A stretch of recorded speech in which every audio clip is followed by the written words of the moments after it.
everybody. I'm getting ready to go on duty and move. A little bit later start than I wanted to, but it's alright.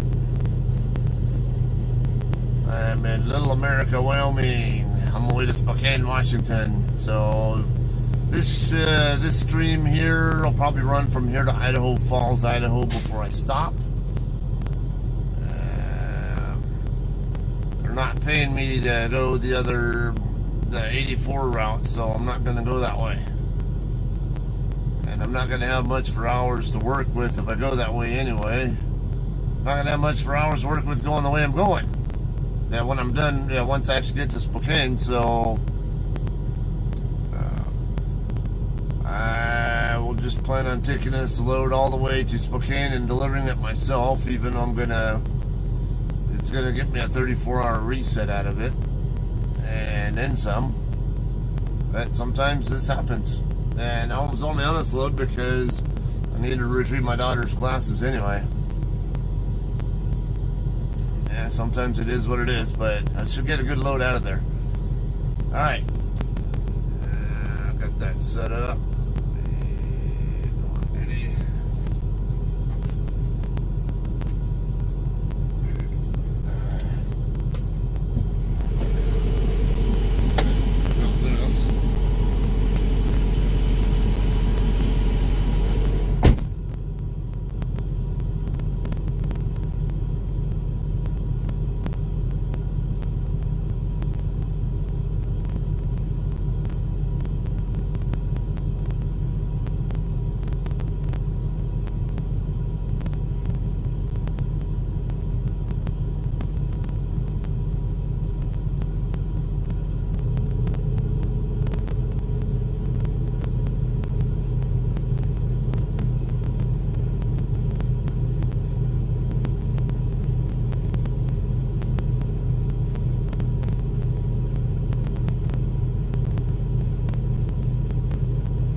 Certify my logs, shithead.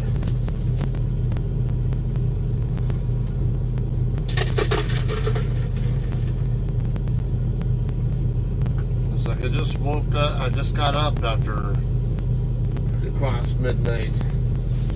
I don't certify my logs the same day. I wait till it's past midnight on to the next day before I do it. And I review them first before I actually certify them. There's a reason why I don't have any log violations, because I actually review them before I actually certify them for our logs department to look at. Let me toss these. Damn it, get off of me.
check.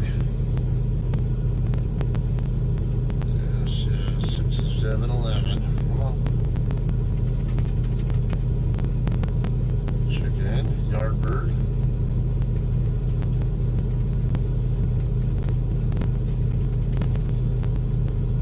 006999257. Is that what it was? Yep. Sure. I already turned the squelch down earlier.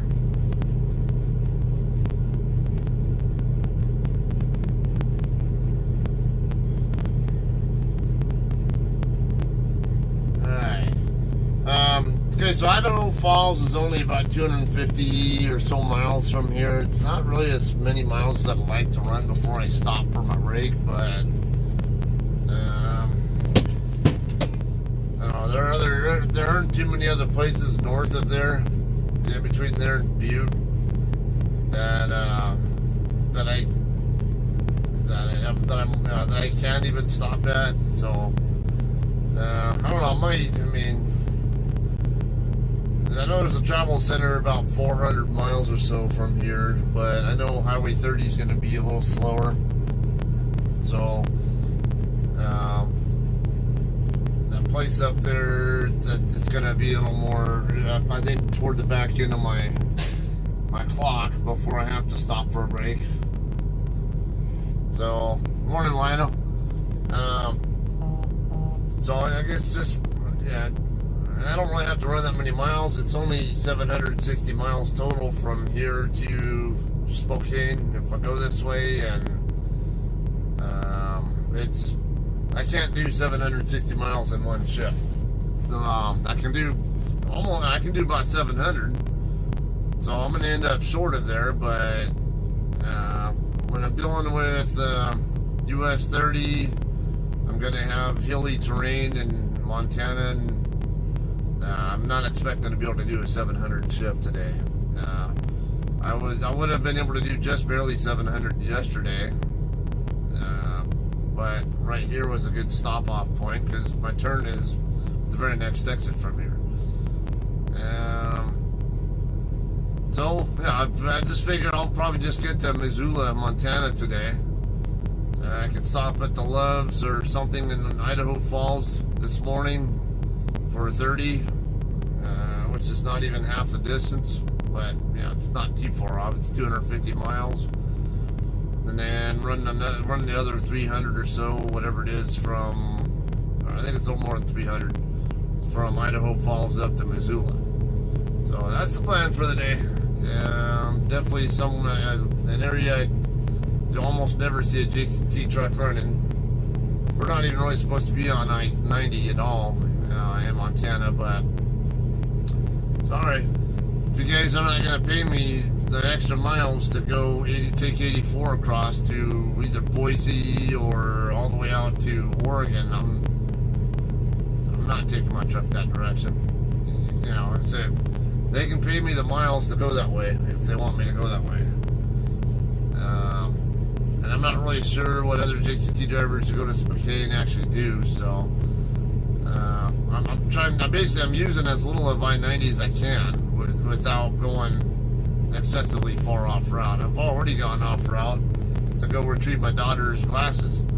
The most practical route would have been taking US 287 up from Fort Worth up to Amarillo, and then continue up, basically work my way up to I-25, and then take I-25 all the way up to I-90. But again, we're not supposed to be on I-90, so I'm basically I'm going on I-90 as late as I can without putting too many extra miles on the load. After I got my daughter's glasses retrieved in Hinton, Oklahoma, then it's, hey, run the most practical, quick route I can. And I do want to try to stay on a route where it's a possibility of a repower. However, with my 70-hour clock situation, it's let me show you guys. Okay, I got 1625 left on my 70. I I got nothing at all back tonight, and then I get 717 back tomorrow. So,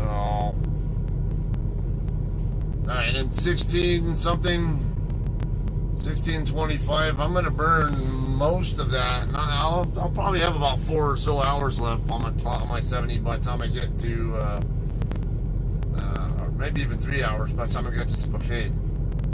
So it's not very much. And then I can do a 34-hour reset there. And I mean, I'm going to have those recaps coming in. So it is a conundrum there, but it's, especially with it being a weekend and my DM is not in, and I'm not currently set up to get paid for going along 84. I'll just go ahead and do the 34 and then have a fresh 70 to work with on my reload. Because by the time I'm done, I figured I can get to Spokane probably early tomorrow. Then I can have a 34-hour reset done on the 23rd in the evening, and then on the 24th in the morning I deliver. Then I can do that with without burning my clock, because I'll already be right there, and then I can have a fresh 70-hour clock, fresh 14 and everything to start moving right away with. So that's the plan. Get over there, and then Monday morning when tomorrow when my DM comes in, I can let him know I'm just going to do a 34. I'll deliver it myself, and I'll be ready to roll immediately after delivery, so he can hit me up, get me set up for a good reload. Now, speaking of good reloads, alright, it's very common for loads out of the Washington area to go all the way across to the East Coast. So you get some good 2,500, 3,000 mile routes. Those are good. Honestly, though, I'm okay with doing 18 to 1,900 mile routes. You know why? Because my 70-hour clock, with the way I run, I can do about 38. On a really good week, I can do 4,000 miles within a 70-hour period. But usually I plan on about 3,800 or so.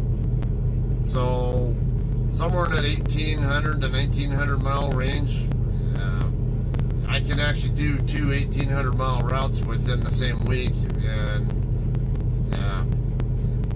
still have the same 70-hour clock to work with. So something a little bit more high speed and 1,800 miles is more to my liking than a 3,000 mile load that I might have to sit on, or it kind of makes it a little more sporadic with my settlements too. Because 3,000 is a decent week, but it's going to cause me to have a 2,000 something mile week the following week as far as my settlement is concerned. And I mean, there are ways that you can work with that here. I choose not to, though. We have T-calls we can do, and we have late trips we can do to help get paid, but I call that robbing Peter to pay Paul. We get paid the money sooner or later anyway, so whenever it gets paid, that's when I get paid. I don't worry about trying to rob Peter to pay Paul, because then you get in an endless cycle of always putting yourself in kind of a debt situation, and I don't like doing that. Alright, so anyway, we're going to get moving here, and we're only going to be on I-80 for just one exit. Now, the very next exit down here is the US 30. I'll be taking that through Kimmer. Basically, it'll work its way over to McCammon, Idaho. And then I could go up I-15 from McCammon up through Pocatello and into Idaho Falls.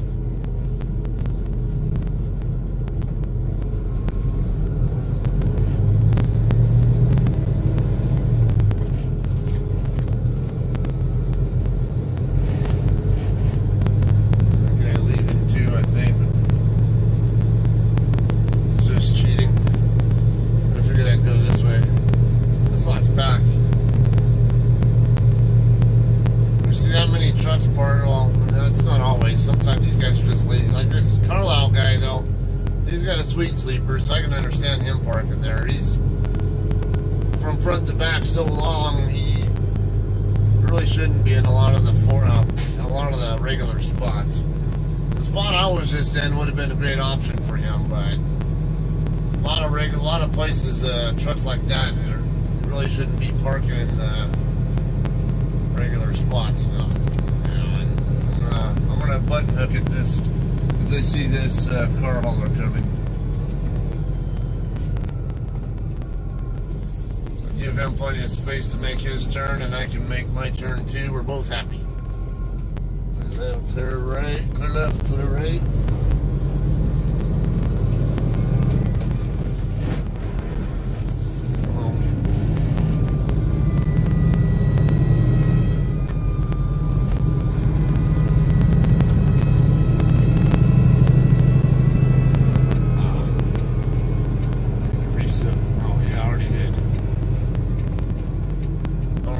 Resetting it, but I did. I have like I always talk about this. I have 4 trip meters on my truck. And I like to have, I use 3 of them to have different purposes for each.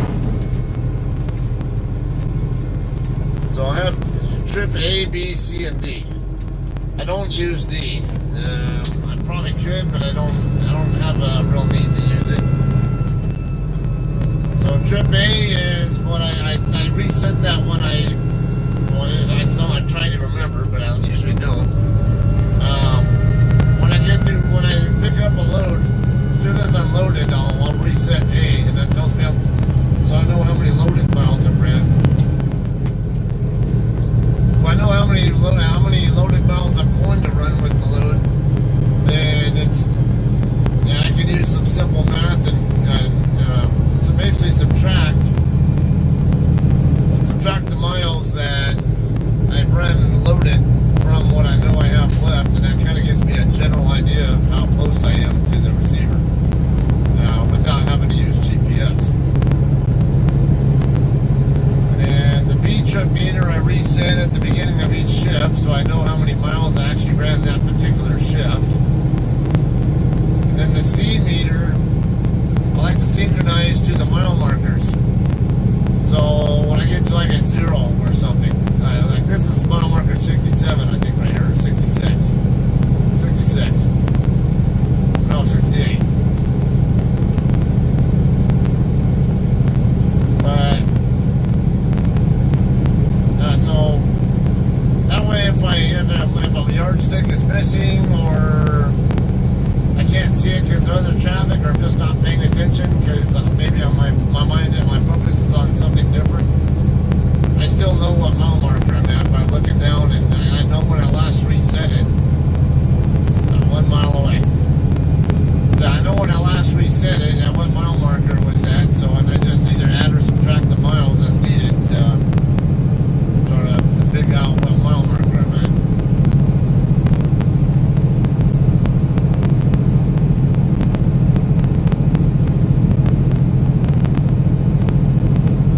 No sense going into 10th gear yet because I'm going to get off the freeway here in a minute.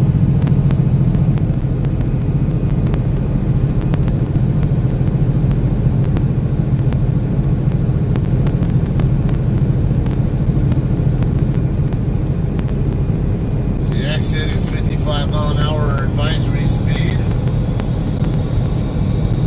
Those of you guys who are newer truck drivers, or going to be truck drivers, they tell you bullshit sometimes, like those advisory speeds there are meant for cars and not for trucks. That's not true. They're actually posted with the average truck like mine in mind. Now usually the higher speed advisory speed curves, I'm usually fine with running that actual speed or even 5 miles an hour faster. Like I'm doing 60 right now. I'm not feeling any, I don't have any reason to be concerned right now. But you do want to be careful about possible load shifts. Because if you do put too much side load on, side cheese on your trailer or whatever,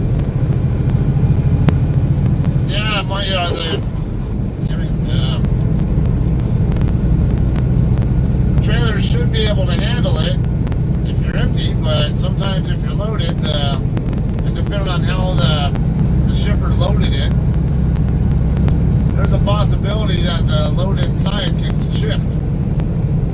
Like some of the, if it's a high stacked load or something, and there's a gap between let's just say the left side of the pallets on the left side and the left wall of the trailer, and you go into a right curve, and it could cause the pallets to tip over to the left side of the trailer and cause you to tip over even if you're doing the speed limit or less.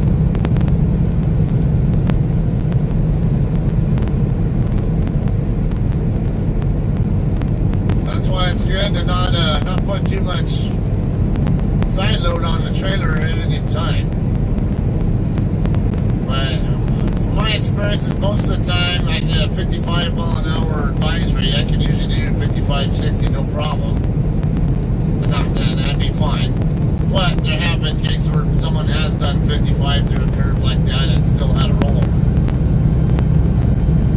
And the lower speed stuff, like where the Cloverleaf interchanges are at, they tend to be like 25 to 30 mile an hour curves.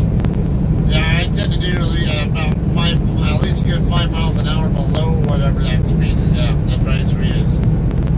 So if it's a 30 advisory, I tend to do 25. If it's a 25, I tend to do 20. It tends to feel like it's more appropriate for my truck.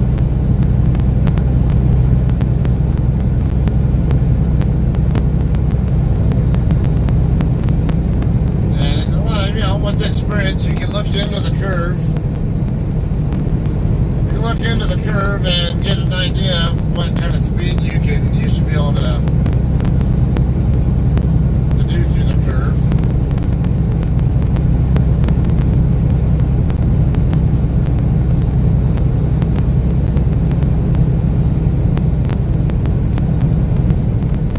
I picked a pretty good time of morning to leave because we're just starting to get a little bit of sunlight between all the clouds.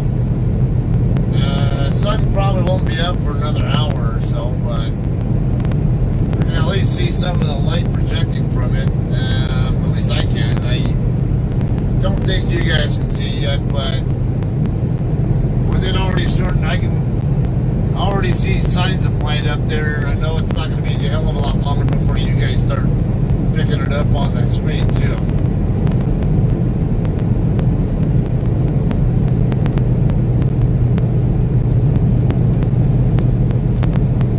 We'll be going through several towns here. We're using a bypass to go around Kemmerer. Well, it's a shorter route anyway. But yeah, there are a few other towns there that'll be going through. Genesis, Alkali, half a mile. Railroad tracks getting ready to cross over right now. The train coming.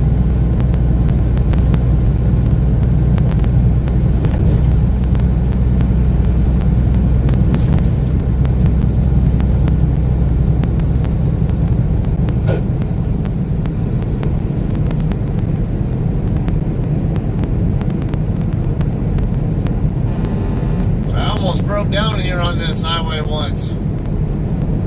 I was having after treatment system issues. It was that really hit a super heavy load, 79,700 pounds is what it scaled at. It was a load of apples out of Washington that I was taking to North Platte, Nebraska. And I remember I was having a hard time getting up the hills here.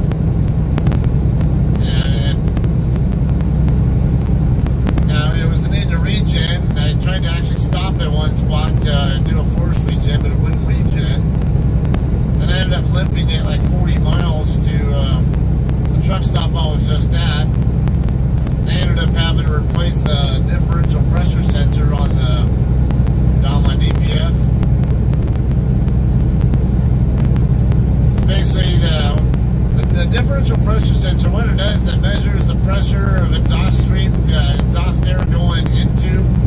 going and out of the DPF, which is the diesel particulate filter.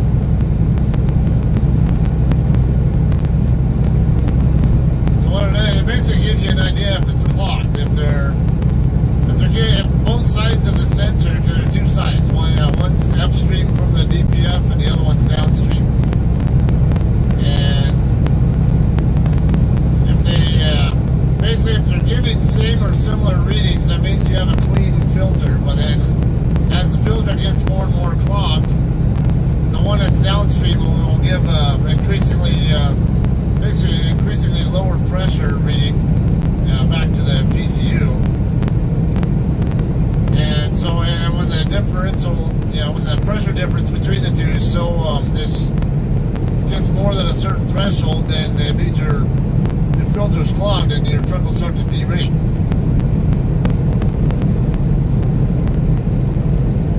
But the truck's smart enough where if there's a problem with that sensor, which is not unusual, it can still figure out that there's something wrong there. Like, hey, maybe it's getting lied to by the sensor, and it'll still try to derate you. I remember that curve trying to get onto I-80. I couldn't do more than like 25 miles an hour because my truck just didn't have any balls at all to it when it was going on. And once I got the truck fixed, though, I went through there again later on with the well-running truck, and I was able to maintain full speed right through there.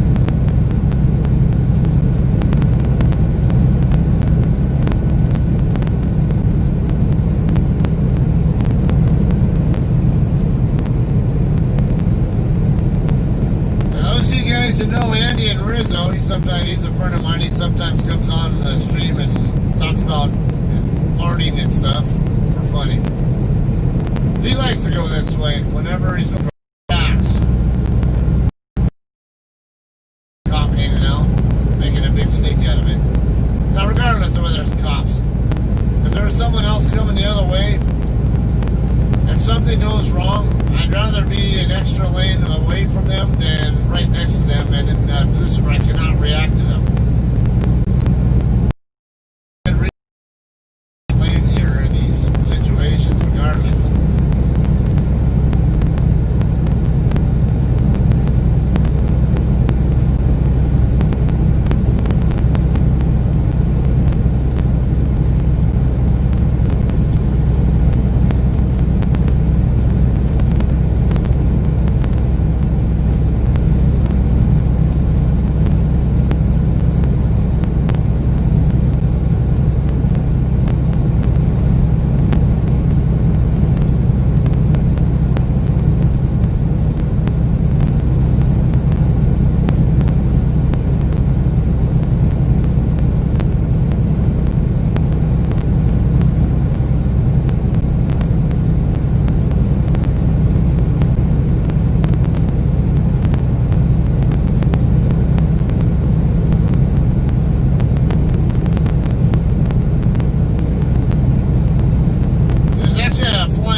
I get over there.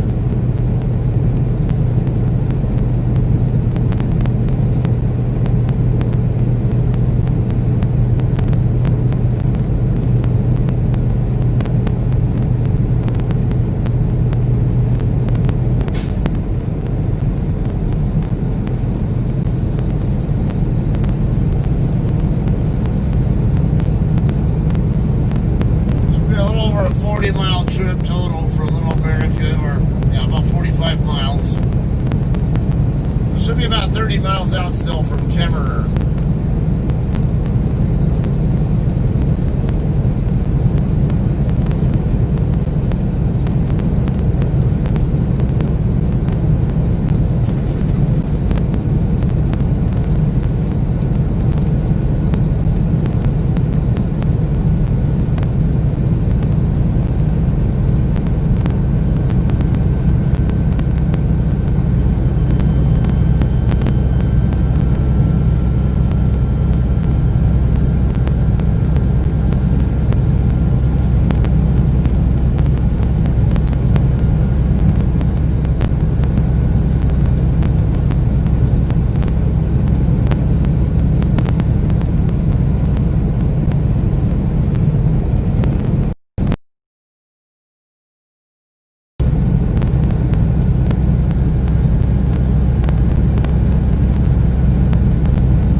something and crash.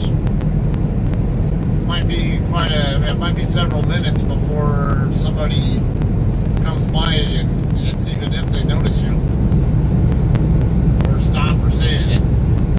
It'll be okay now.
bad thing is, with the first one I hit, I was on State Highway 2 in between Nebraska City, Iowa, and Lincoln, Nebraska. Not too far from the way station over there. Going toward Lincoln. The possum crossed over from the left side to the right side. Got all the way to the shoulder. And then when he saw me coming, he decided to turn around and come back toward the road. And the next thing you know, I ran him over. After he'd already finished crossing the road before that. I was like, you idiot, why did you do that?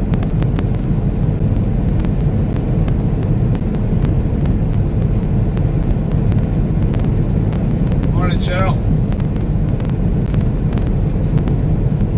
I don't want to be running over anything, or hitting anything, but I'm not going to swerve and cause an accident in order to avoid hitting an animal that should be out of the way anyway.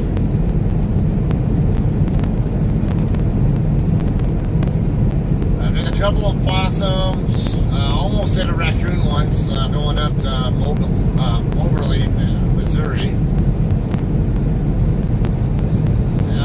Numerous birds. How is that possible? You think birds, because they can fly, and they can fly above the top of my truck, you would think that birds would be the hardest to hit. No, I've hit numerous birds. I hit two birds. I had two birds hit my windshield in 2 days, just a couple of weeks ago.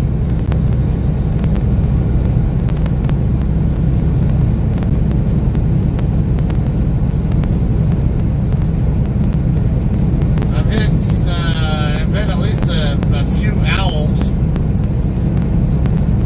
Those things don't seem to like to fly more than maybe 10 feet off the ground. And of course, they're kind of big. They can do some damage. I don't know how I didn't end up with a shattered windshield. I've hit owls both with my pickup truck and with this truck.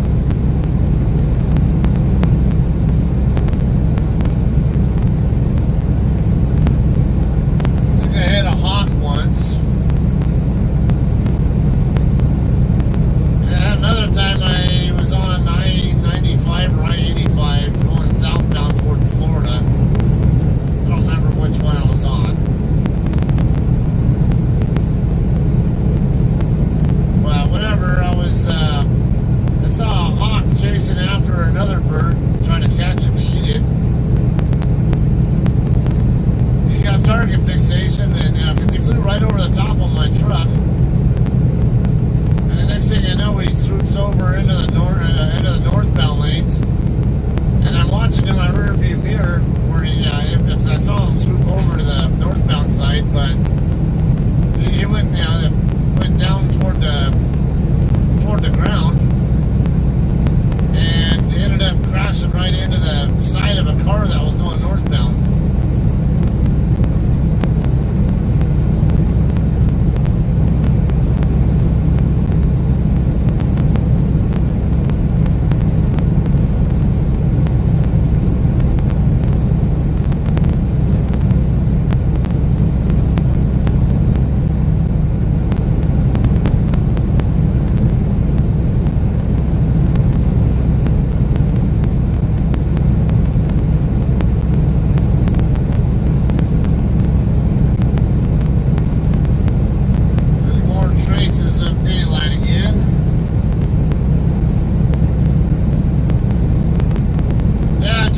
Yesterday on the stream about the deli there at the truck stop I was at there in Little America.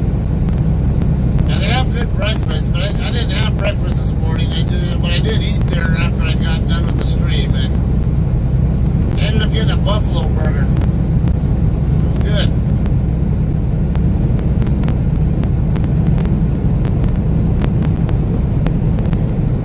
Never had buffalo before, bison, whatever. It tastes a lot like beef, but it's actually a healthier, leaner meat. It's actually less fat in it, and it's more protein and all that.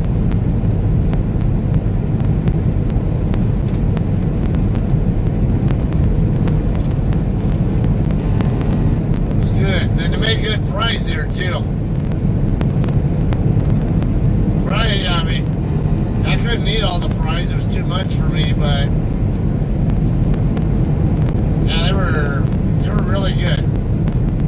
I can tell the fry van oil was really fresh, and you know they're seasoned just right, and they come out like just with the right amount of crispiness. Like, oh, this is awesome.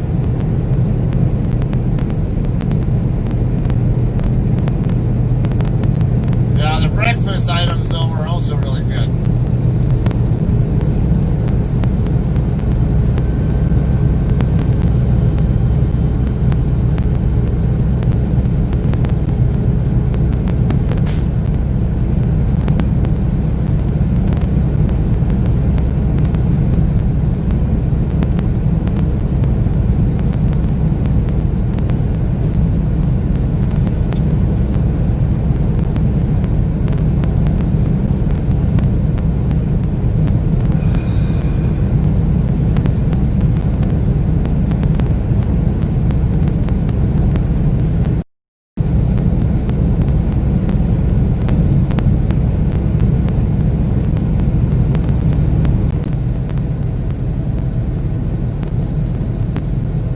That means don't follow other people too closely. As though it's highly kick up quickly because they weren't anywhere near being inside earlier.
with the camera, with the screen, and I can out my windshield, at least with the light.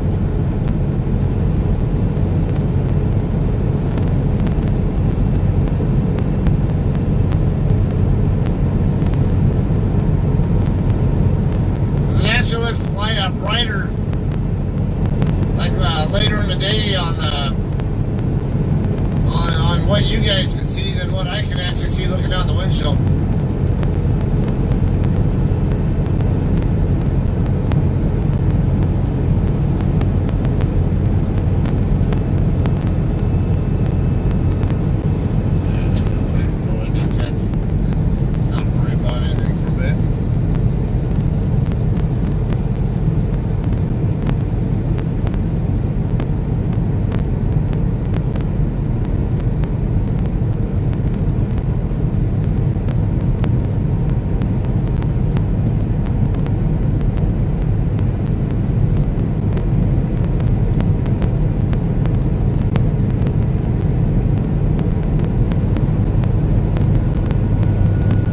Sure how long ago you tuned in, RG.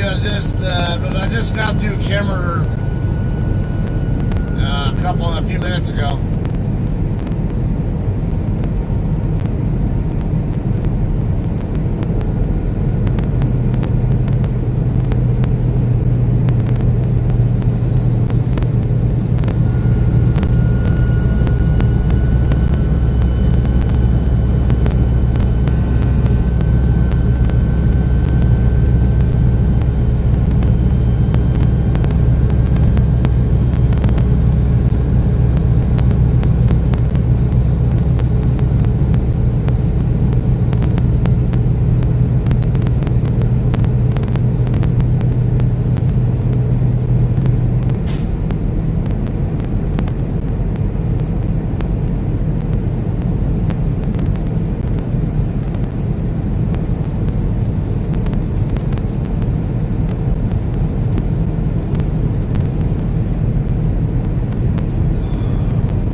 This area where I almost hit a deer.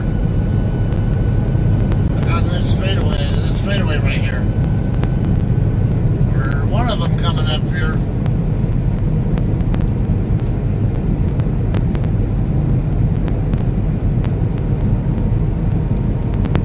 Morning, Charles.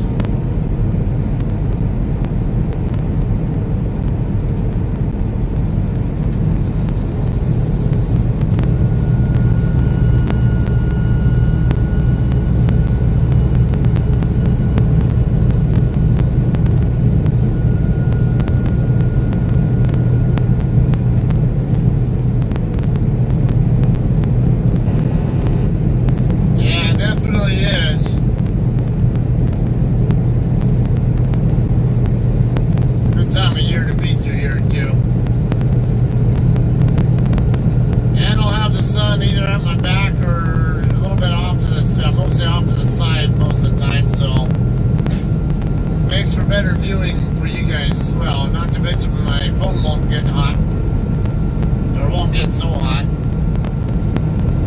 Fossil Butte National Monument. Just passed by the turnoff for it.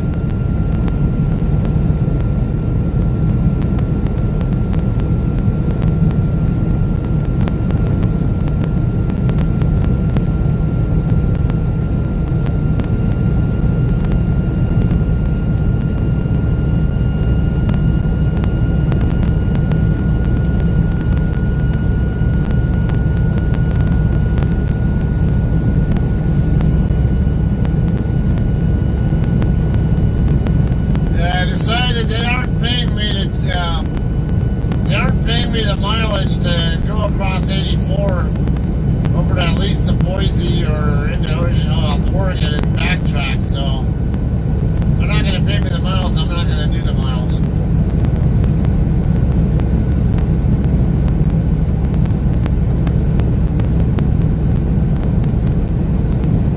I could probably get permission to get paid the extra miles to stay on 84, but it's a weekend, my DM's not in, and then the weekend guys tend to have more limited authority or capability, whatever.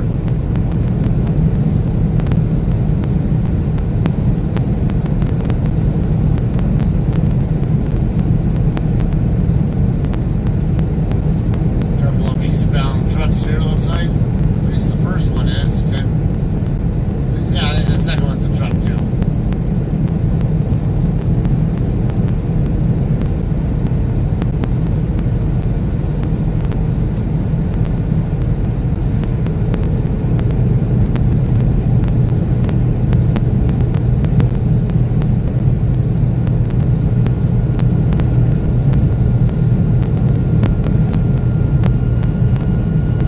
Interesting how the reflectors still show up now. They're more visible.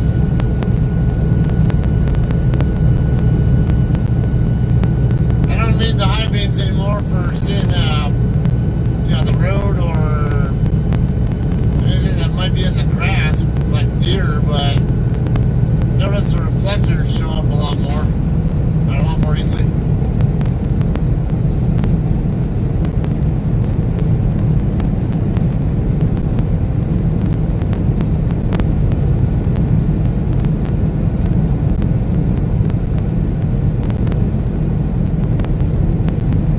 That's actually a good question, even if it's a recurring question. Okay, so the reason why JCT doesn't want us using I-90 in between basically Idaho and Minnesota is because we don't have really any freight in that area.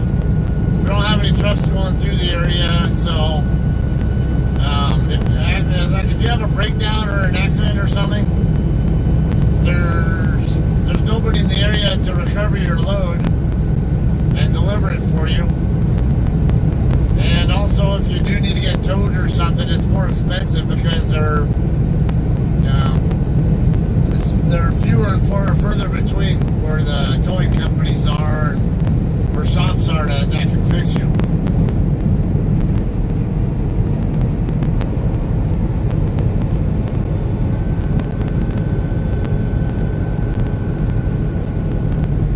With CR England, it wasn't unusual to take 90 across.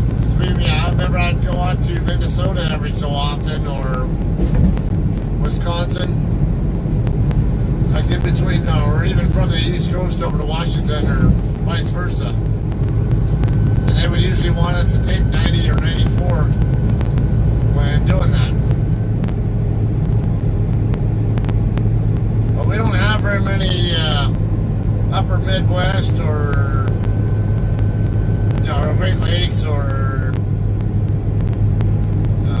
East Coast routes, especially not from Washington. Vast majority of our freight that comes out of Washington or goes to Washington either comes to or goes from, basically comes from or goes to places more like in the central U.S. or in the south, like even the southeast.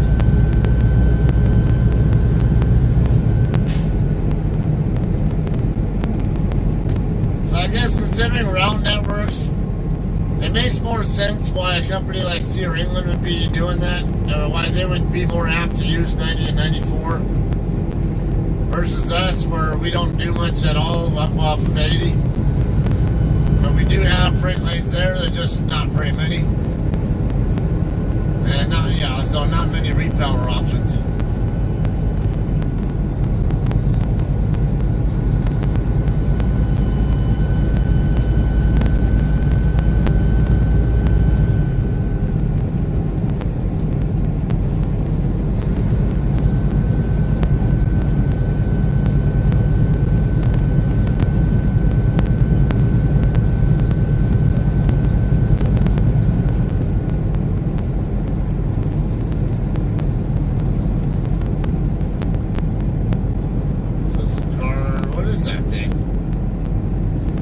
Oh, it's a boat. Okay.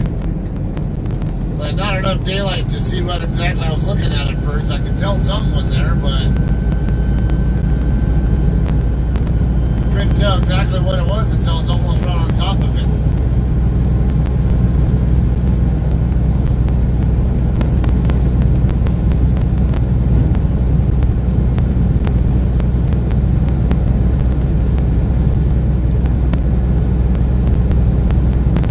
Watch for fallen rocks.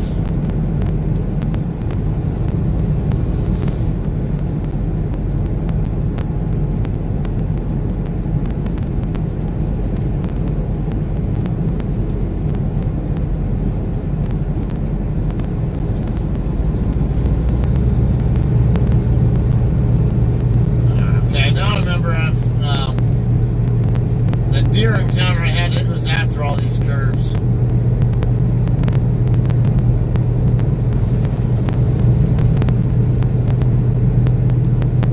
Morning, son.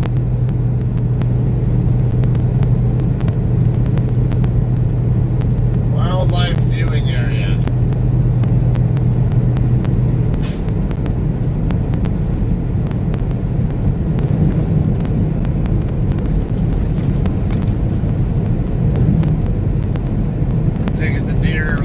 To hang out up on that hill up there or something, I don't know.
Cattle over here to the right.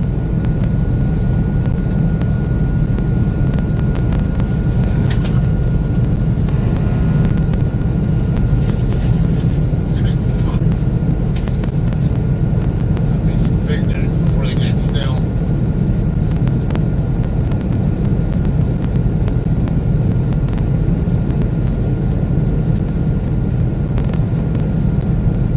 So, Toman Ranch. Toman Ranch, whatever, Thoman.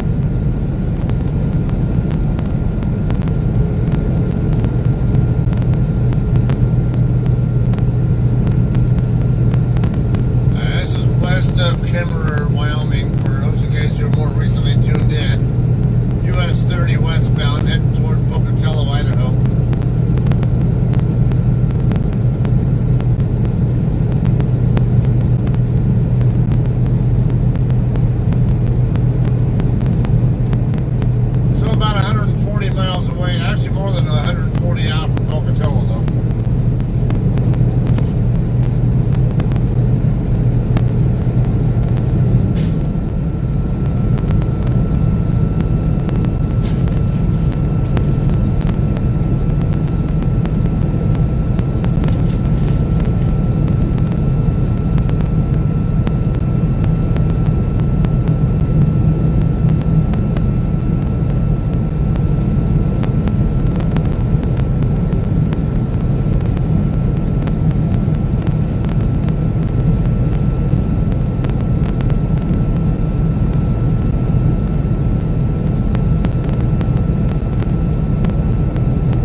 that's what those same kind of cars they always have over at the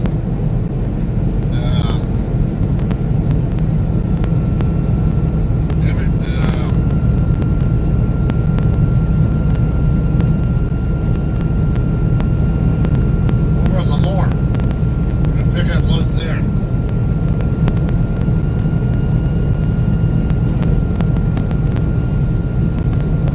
Brain fart on the name of the company.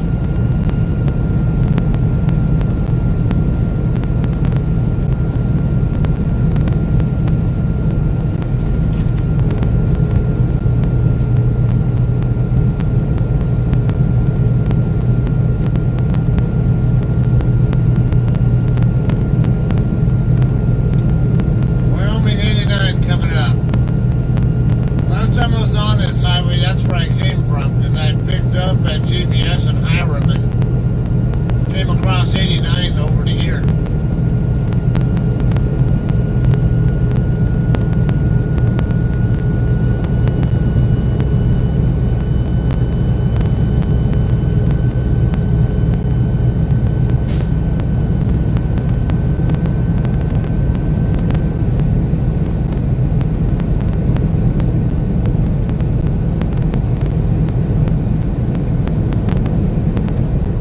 Junction, 30 miles away.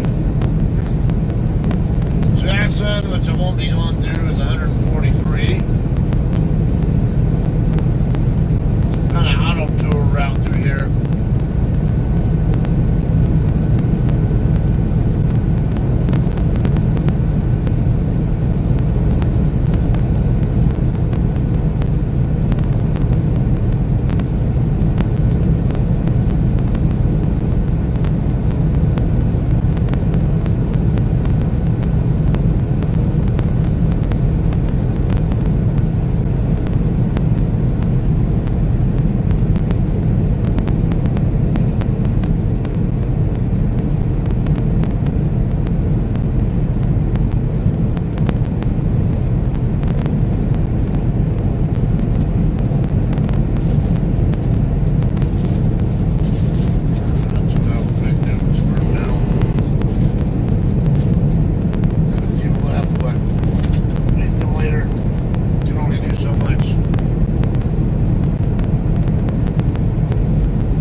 Area where I almost hit that deer, or whatever it was.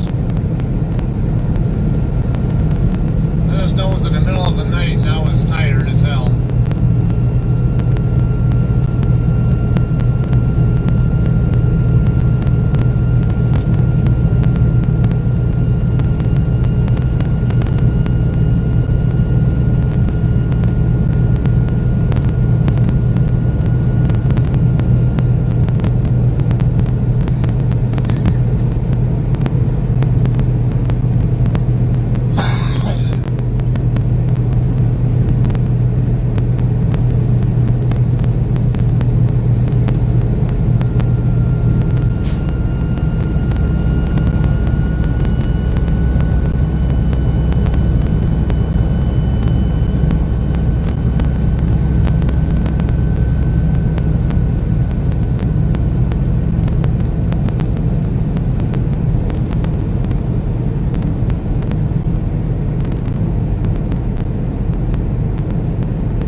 probably why this happened, but I've heard of this happening before.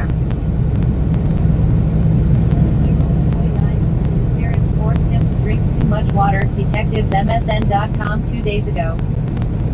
Detective Kat Houston said that the arrest took months because they needed to be thorough and, in part, because of delays caused by the COVID-19 pandemic. What we have to do is make sure we're very thorough with getting reports and documenting everything, she said according to KRDO. It's our job to chronicle what has happened. Ryan Sabin, the biological father, spoke to investigators after the death and said his son had been having problems wetting the bed, according to KMGH-TV. The child also wasn't drinking water. The parents' ostensible solution, they made him drink 2 32-ounce bottles a day, 64 ounces total. Things came to a head on March 10, authorities said, when Sabin came back home from work. The boy said he didn't want to keep drinking. Tara Sabin, the stepmother, allegedly told her husband that the child hadn't been drinking the water. As Ryan Sabin allegedly described it, the boy was only sipping and throwing up the water. The father said he wasn't sure how many times his son vomited, and that he told the child to just chug the water to get it done with quicker.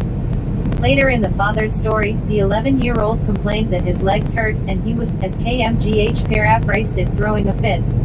Sabin said he kicked the child's leg twice, picked him up, and let him go so that the boy fell and struck his head on the ground. Problems continued as the Sabins put the child to bed. The father found the child dead the next morning, according to the account. When detectives spoke to Tara Sabin, she allegedly said that the child had been complaining about his shins and feet hurting and that he didn't want to drink the water. She claimed to believe he was being dramatic, according to the account. The defendants are charged with first-degree murder, child abuse resulting in death, and 6 counts of misdemeanor child abuse. Ryan Sabin's attorney of record did not immediately respond to a law and crime request for comment. Records show Tara Sabin is being represented by a public defender's office. That office has a policy of not commenting on specific cases. Mugshot via El Paso County Sheriff's Office. Messed up case.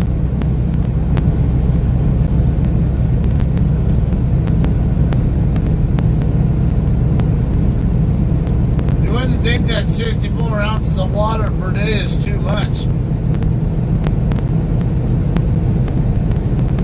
But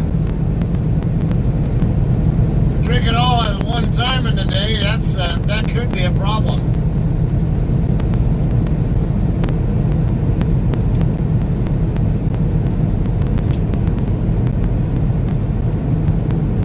Because your body can only do so much with the water.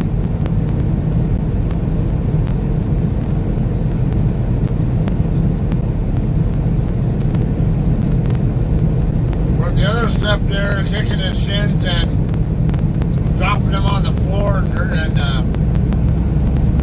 basically banging his head on the floor. That's not good.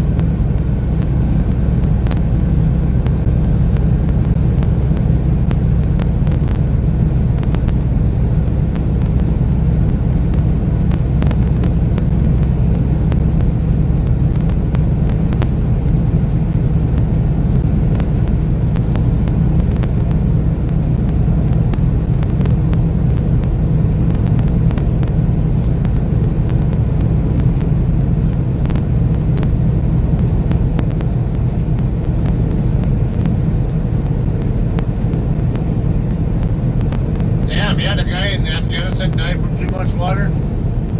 There was a radio station when I was working at March Air Force Base.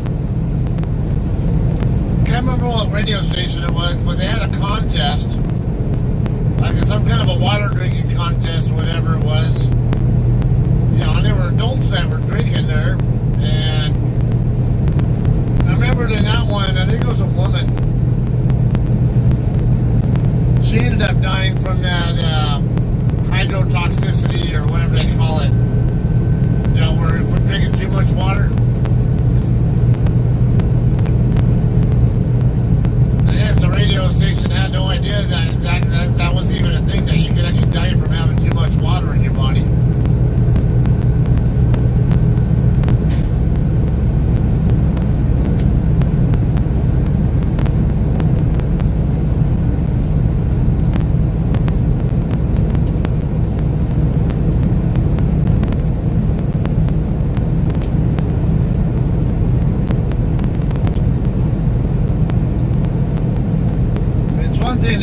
effectively hydrated. But I always tell people to think of your body like a drip irrigation line, because what is the water being used for? It goes to all the different cells throughout your body, but all the cells in your body can only take in so much water at a time to do what they got to do, and then excrete what they need to excrete. If you drink too much, it can't get into all the cells, so it has to go somewhere. And even then, your kidneys and bladder and all that can only process so much of it. And process it at so much, whatever speed, before it just can't keep up. And now then the water just collects and collects and collects, and has nowhere to go.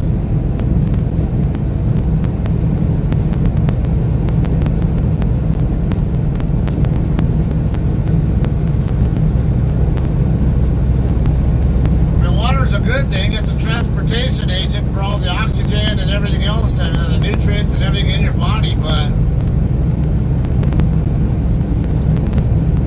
like with all things, too much of a good thing is also a bad thing.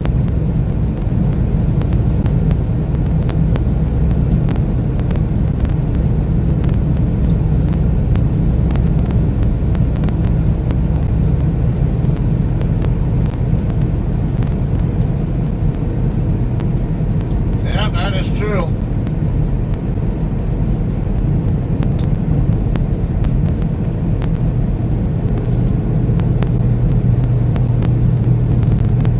National Wildlife Viewing Area, Cookville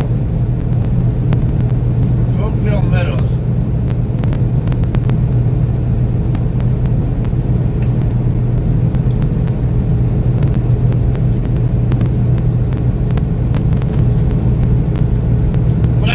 Why they wanted him to drink 64 ounces a day, because that's what nutrition experts recommend.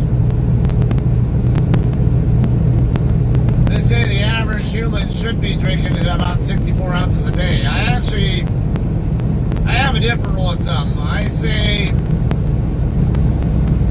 ideally, give it a normal, like an average activity level, whatever. For every pound you weigh, it should be about half an ounce. So, like I say, I weigh over 200 pounds. So if I was weighed right at 200 pounds, then I should be drinking 100 ounces. 100 ounces is more than half a gallon, but less than a gallon. It's about 3/4 gallon actually, or 3 liters. If you're more active, you need more water than that. And if you're less active, you might need less than that. And then, of course, let's just say like women on here, maybe you weigh, 160. Then 80, and half of 160 is 80. So 80 ounces of water per day is what you should do. And I always recommend take sips every 5 to 10 minutes. Don't chug it. Just drink, take 2 or 3 sips, whatever, and then don't touch it again for another 5-10 minutes. Just keep doing that regularly throughout the day. You'll get your 80 ounces in, and you'll probably find that you won't have to pee as much either. Or you won't have to pee as much as you think you would have to.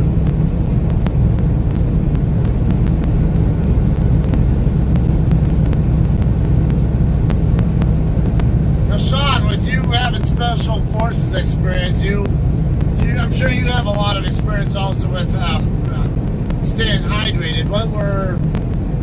What methods did you use to stay adequately hydrated, and also to avoid having to pee as much as?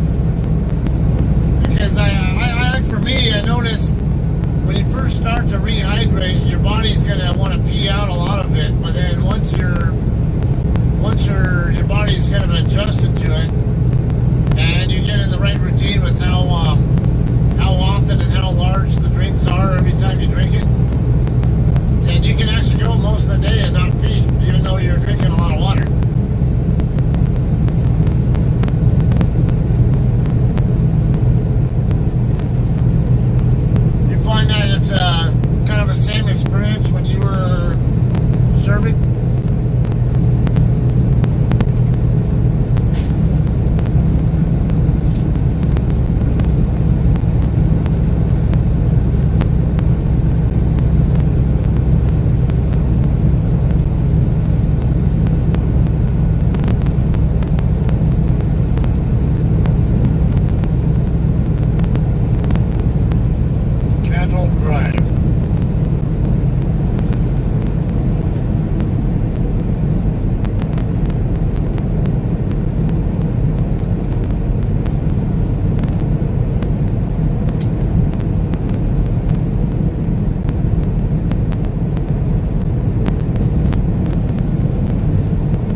much at all.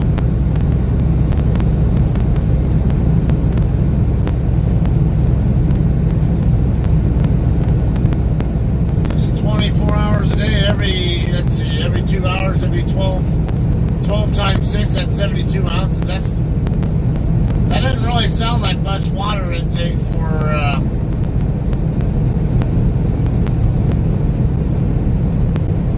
a bunch of adult men, especially in that kind of weather condition. It sounds like it's not enough.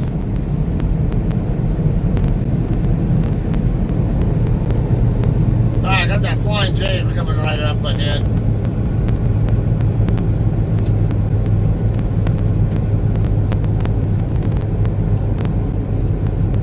Maybe salt pills to help avoid overhydration. Okay. Cokeville is where I'm at now.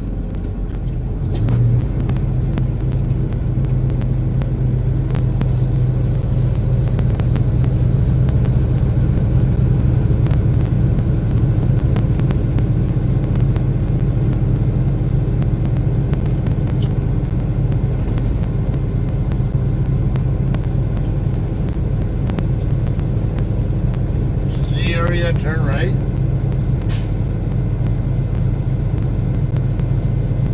What kind of ski area do they have here?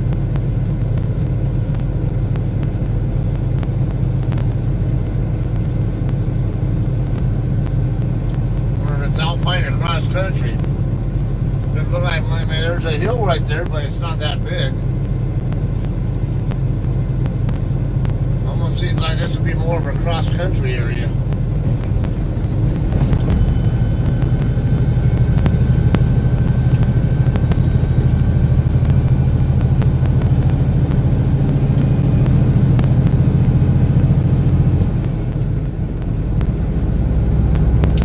Junction 10 miles away.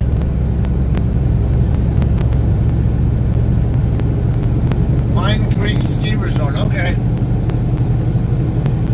Is that alpine skiing or cross country skiing?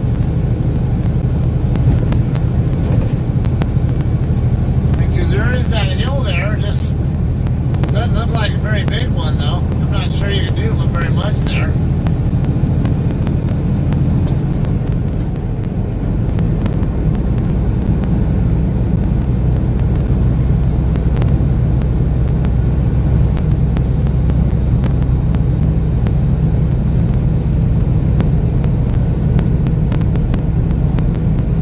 Doesn't stink now. I just passed a dead skunk. Looks to be downhill. Okay, so alpine.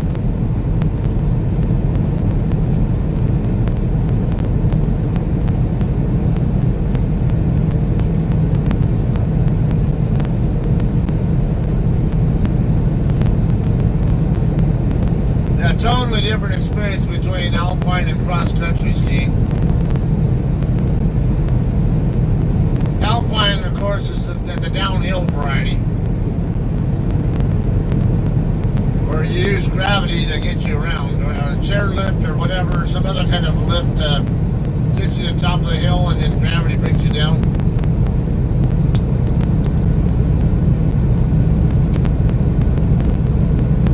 With skis, though, your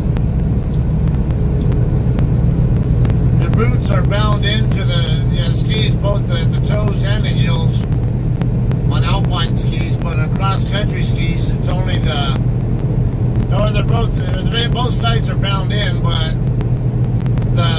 the heel part of the ski actually the binding on the back end can lift up. Yeah, their heels actually come up off the ski itself.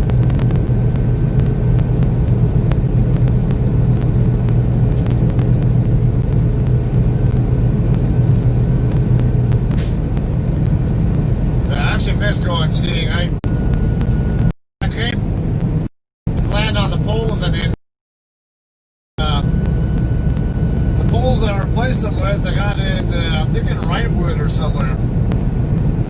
Actually, they're in Southern Cal. Back when I was back in the States, and man, those things are really good. Even if I fall on them, I've given them a beating before, and they're unscathed.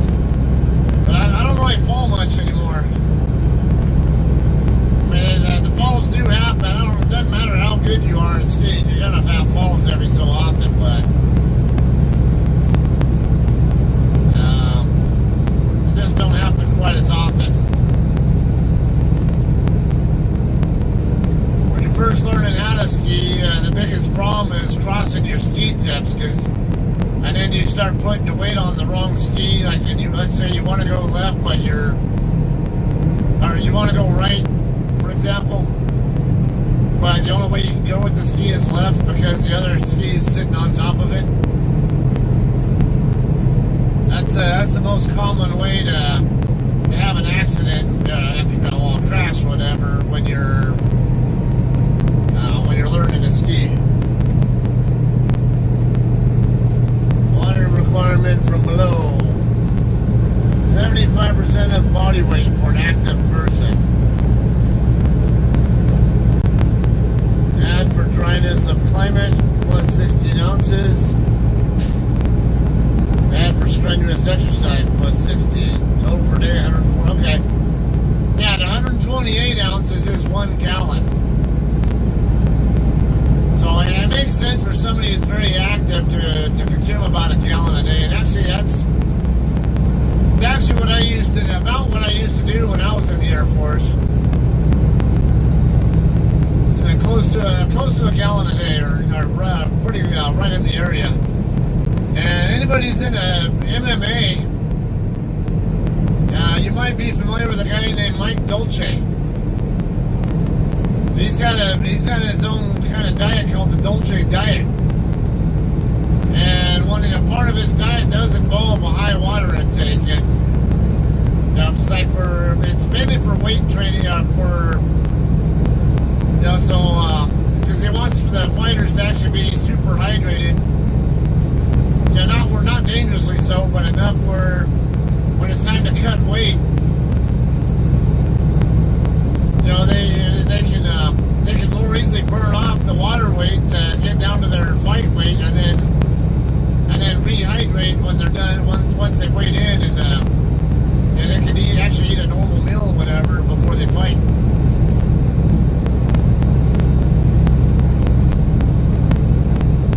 But I remember him saying before, when they're going through training camp, they usually have a fighter drinking about 2 gallons of water per day. And then I think the last week of training, or there's not too long before, they dropped down to about a gallon a day. Something along that line.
Welcome to Idaho.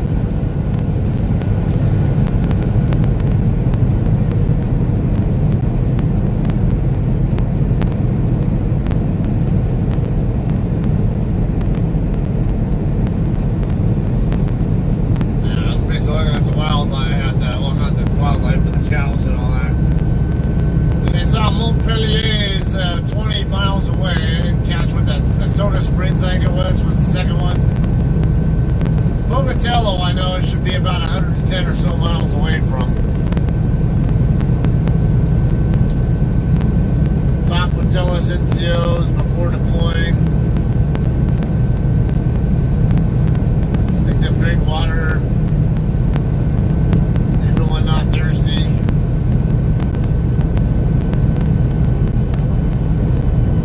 They will drink water, yes.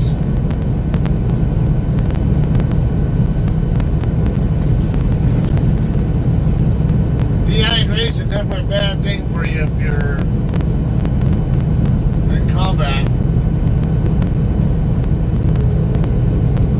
You lose mental acuity and you make dumber decisions, and you can't think so well, and you can't move so well either.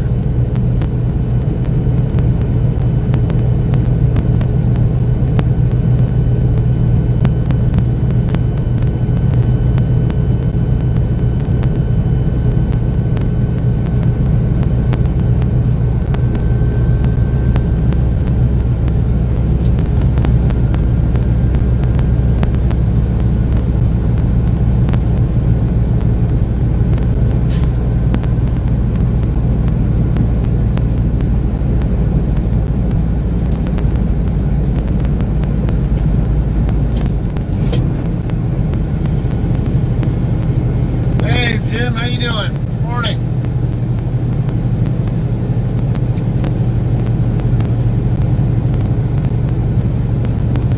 Alright, for Jim and anybody else who just tuned in, I am on US. Loving this scenery. Man, when I look out off to the sides, places where you can't see in here.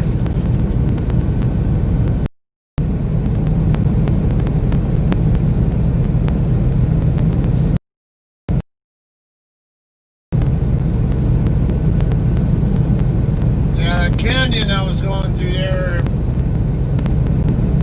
back signal through there.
Sunday to me.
going parasailing or paragliding?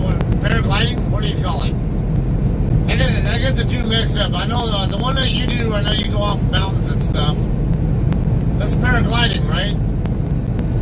And parasailing is not the one where you're towed by a boat, usually in the, and it doesn't have its own power source.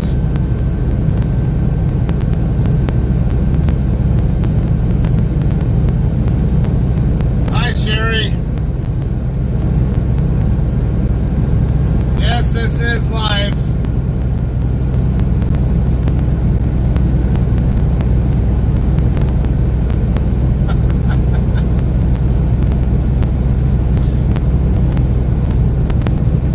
About a 10-second delay between when I actually talk and when you guys actually hear me. Property pros. Alright, this might be Montpelier, Idaho coming up ahead. Yeah, I think it has been right around 20 miles, so it should be Montpelier right here.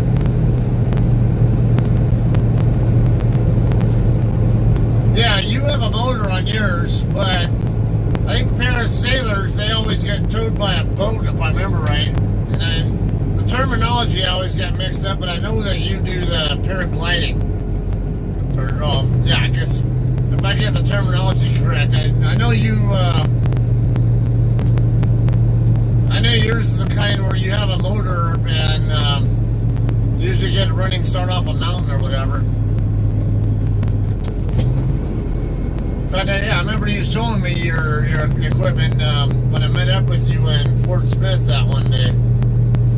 Montpelier, 2,600 population.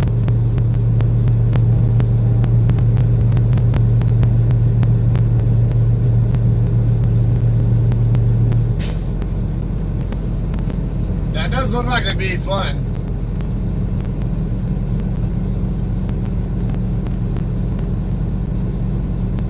Healing up from an ulcer. That's not good. Alright, 30 west straight ahead, 89 north straight ahead, 89 south to the left.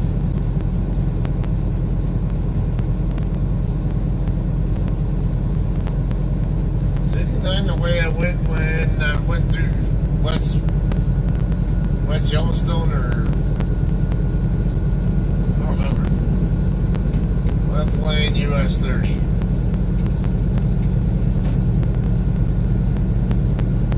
Convenient for them to have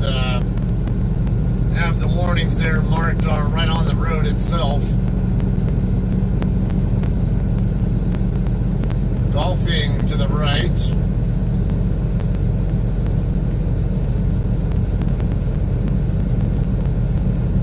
National Oregon, California Trail Center.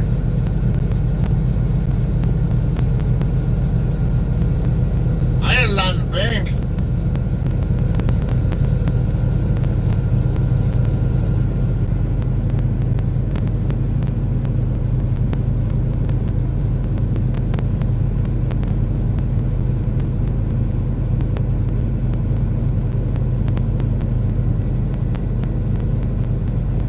Good to look at here. Another term for golfing here to the right. Montpelier Golf Course. And a little bowling alley here, Jolara Lanes.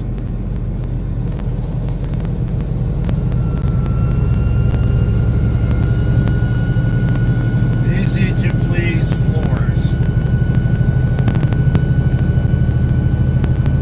Fairgrounds, University of Idaho Extension.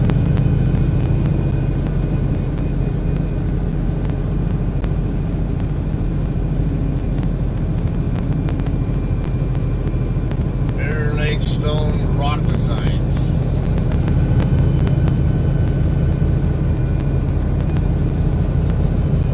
They have a cemetery, just a similar type of cemetery over there on the kind of right there on the edge of town there.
remember how many you said you had when we met up.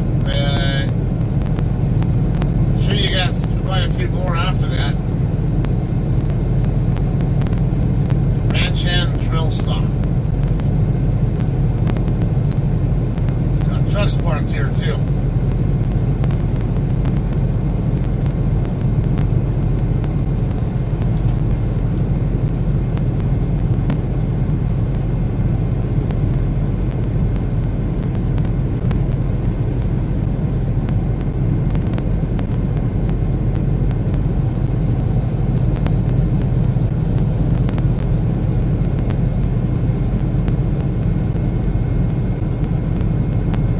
To 40 hours? Okay. I thought you had more than that for some reason. I thought you said you were over 100 or something like that before.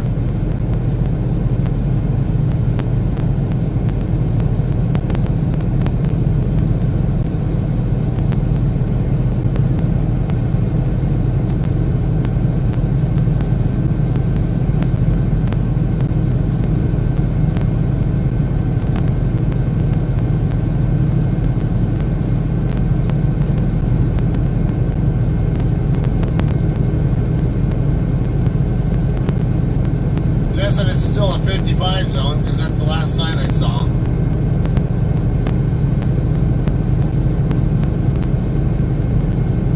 And with homes and ranches and stuff here, it makes sense.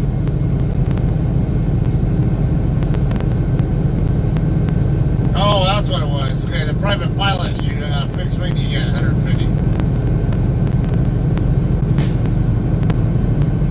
Yeah, I wouldn't mind getting back into that sometime.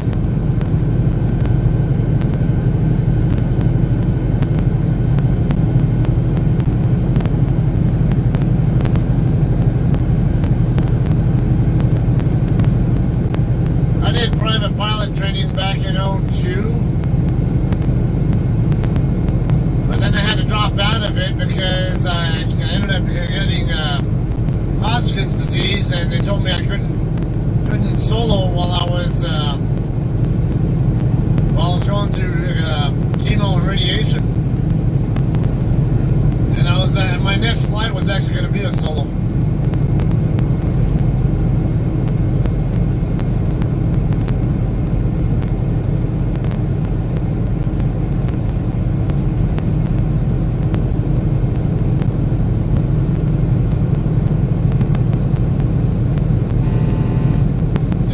Bennington.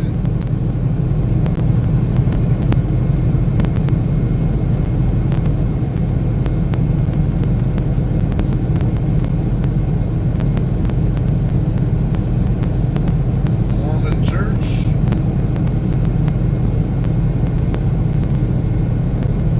I'd imagine towns here predominantly are Mormon.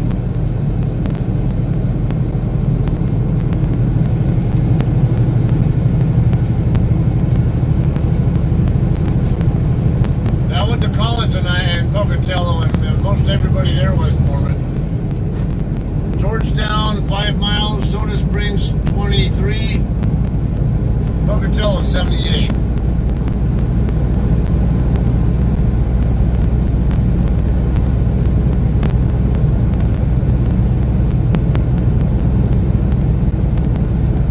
Yeah, I'm actually a 2-time cancer survivor. I got Hodgkin's disease in '02. I did 4 cycles of chemo and radiation for that, and then in 2015, the same year I retired from the Air Force, I got thyroid cancer and had my thyroid removed.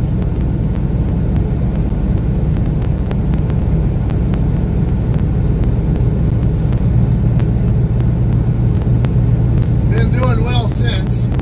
Hope it stays that way. I don't know if the chemicals or whatever, because we use a lot of chemicals in aircraft maintenance, and I don't know if anything in that had anything to do with me getting the Hodgkin's disease, or it could have even been contaminated water in Barstow. Because I grew up in Linwood, which is right next to Hinkley. Now, if you guys aren't familiar with Aaron Brockovich, or practically everyone's familiar with Aaron Brockovich. I think think some people don't know it. That's a true story movie, and it actually was filmed right there in Barstow. But that true story was about Pacific Gas and Electric tainting the drinking water that the town of Hinckley, which is on the west end of Barstow, uses. And I've actually swam in the community pool over there in Hinckley before, and I didn't really spend much time in Hinckley aside from that. So there is a possibility that, I don't know, maybe I was exposed to that hexavalent chromium 6, whatever you want to call it, from those days, and maybe that contributed. But, and that's another thing where it's why I got out of aircraft maintenance. Why didn't I stay as an aircraft mechanic on the civilian side? Honestly, I think the chemical thing is probably not a bad thing that I'm out of that industry because of my history and knowing how much of that a lot of those chemicals are carcinogens.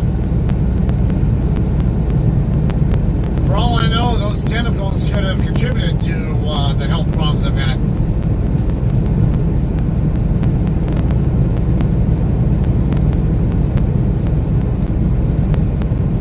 In reality, I left that industry because I was kind of burnt out on the way things are done. I enjoyed the work overall, and it actually did start to get boring because the aircraft I was working on, they were actually getting too reliable when there was nothing to do.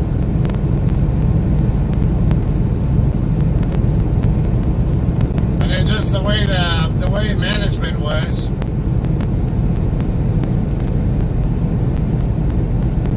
Yeah, it just kind of left a bad taste in my mouth, I guess. It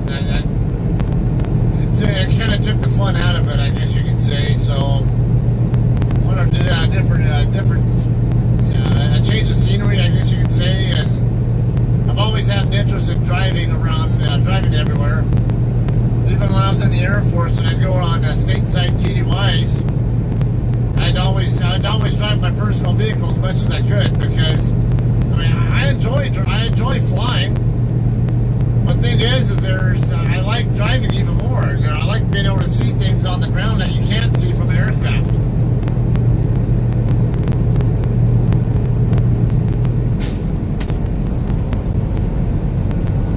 And so far, 4+ years of doing this, it hasn't gotten old yet. I mean, there are sacrifices that have to be made for it, but overall, I enjoy it. Alright, entering Georgetown, Idaho. Get in here.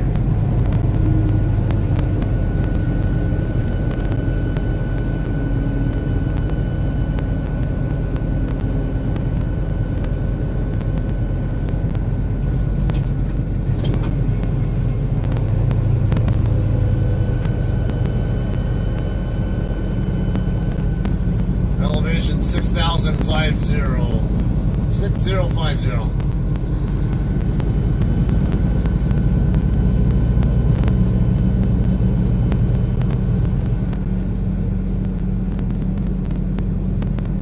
Looks like that'll probably be a quaint little town here. All these cities here, all these towns here, whatever, the houses tend to be built with basements too. So they might actually look kind of small on the top, but then they have a basement underneath.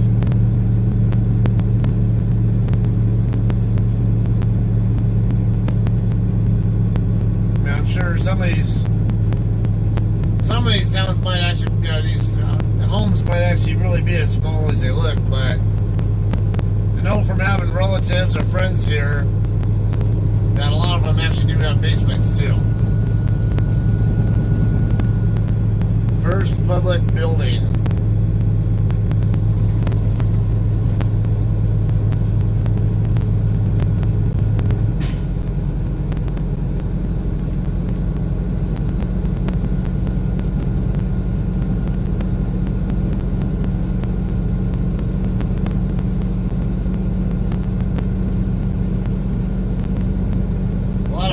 looking homes here.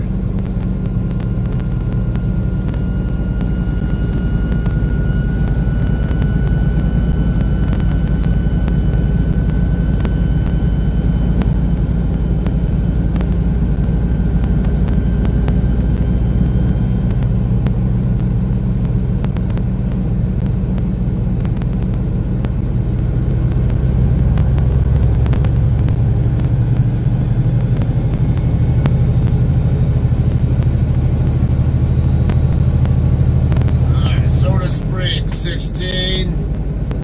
Lava Hot Springs, I think it's at 39. And Pocatello 71.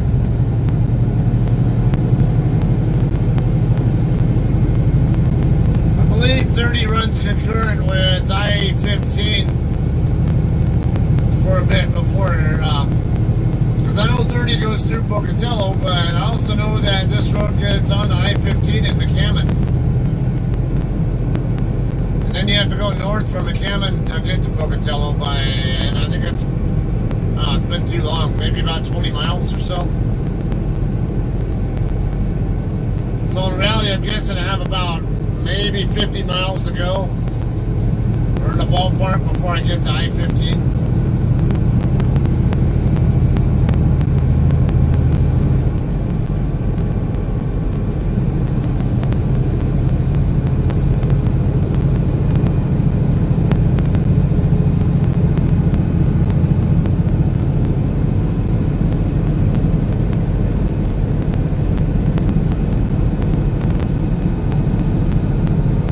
Got a bunch of little crows there munching on a dead deer.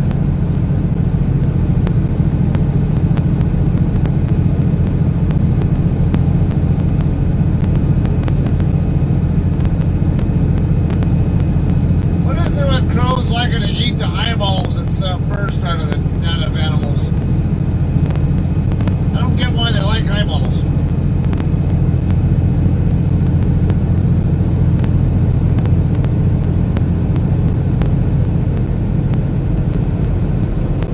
Like, do eyeballs have some kind of nutrients that the rest of the body doesn't have, or I don't know. In crossing, next 10 miles.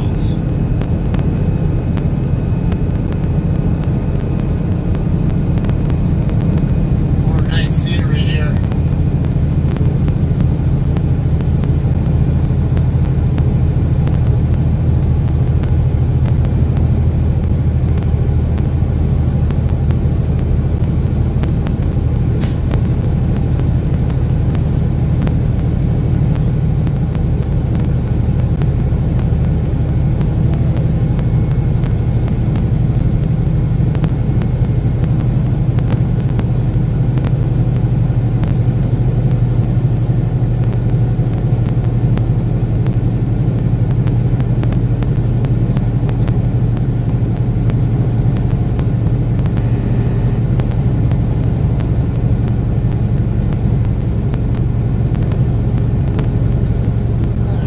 Some more news here. Actually, might be more up Lisa and Tom's alley.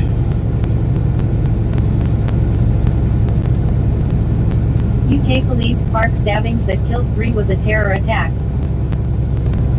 116. Armed police officers work at a block of flats off Basingstoke Road in Reading after an incident at Forbury Gardens Park in the town centre of Reading, England, early Sunday, June 21, 2020.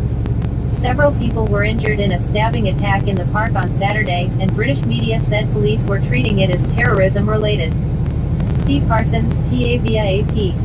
Reading, England, AP, a stabbing rampage in Britain that killed 3 people as they sat in a park on a summer evening is being considered a terrorist attack, British police said Sunday, as a 25-year-old believed to be the lone attacker was in custody.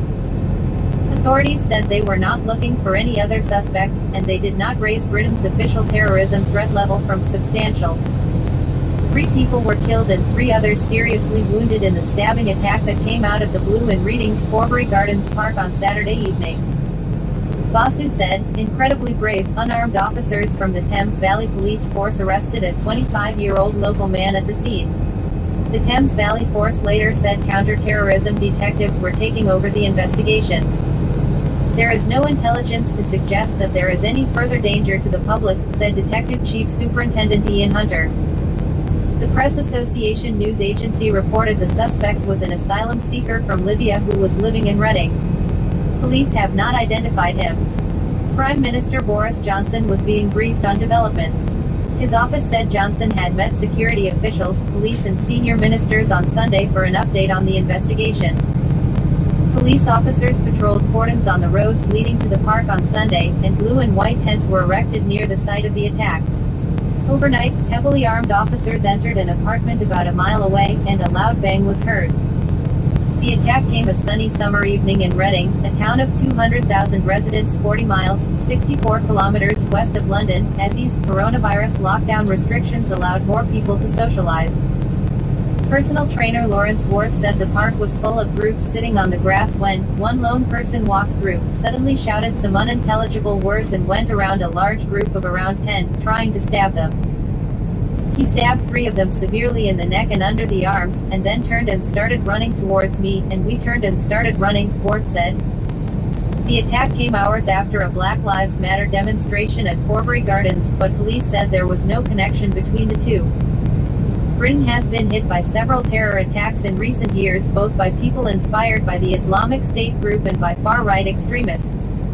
Islamist-inspired attacks include a suicide bombing at an Ariana Grande concert in Manchester that killed 22 people in 2017 and 2 deadly vehicle and knife attacks in London the same year. In several cases, attackers have been known to police. In November, a man who had been released after serving a prison sentence for a terrorism offense stabbed 2 people to death at a justice conference in London.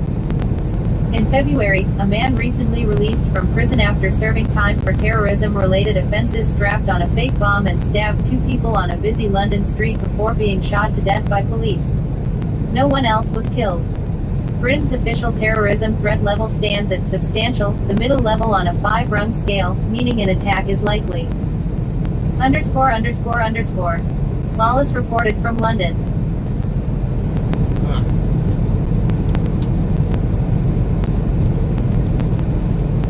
It makes me wonder, does the UK even have the kind of racial problems that the US has?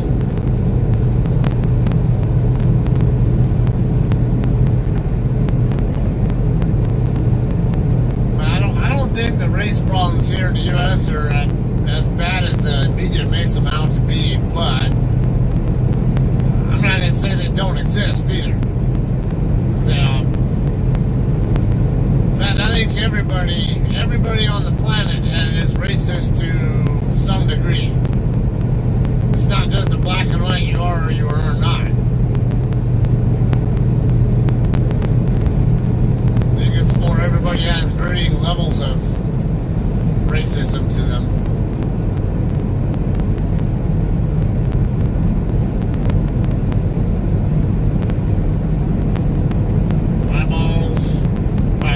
Softer tissue, that makes sense.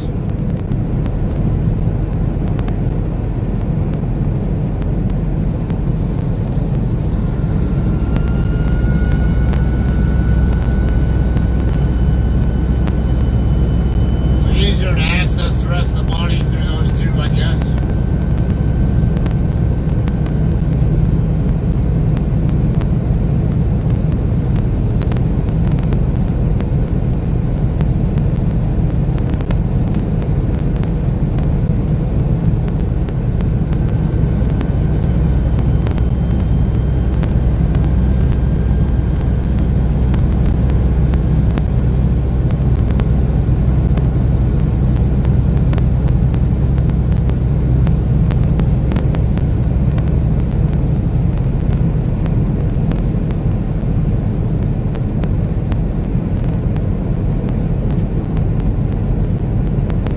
Seeing all this green. They're in Caribou County. Morning, Alana.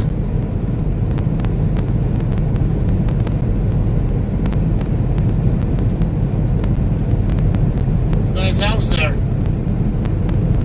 Nice property. Log cabin style design.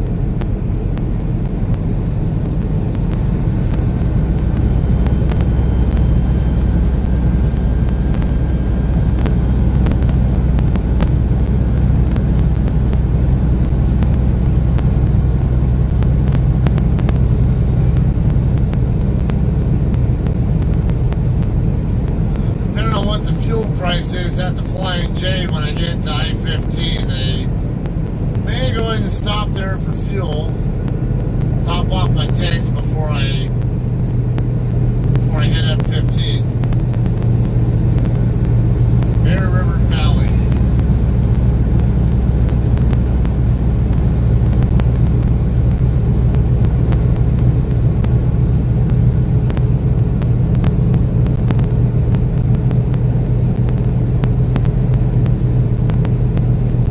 Several places you can stop, like historical markers and stuff.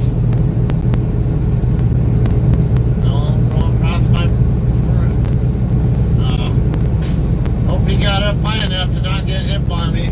Because I have quite a record of hitting birds that do that.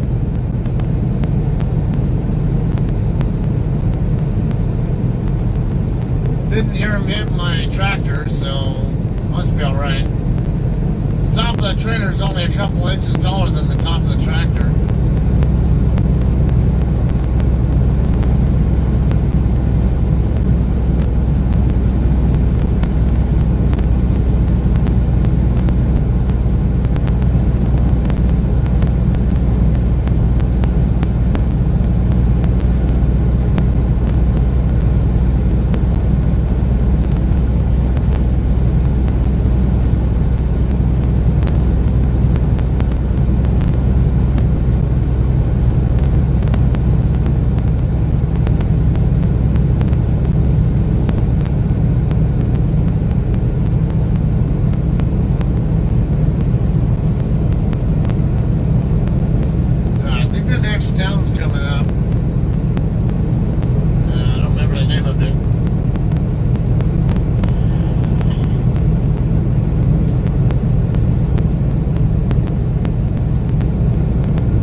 think I could handle a bunch of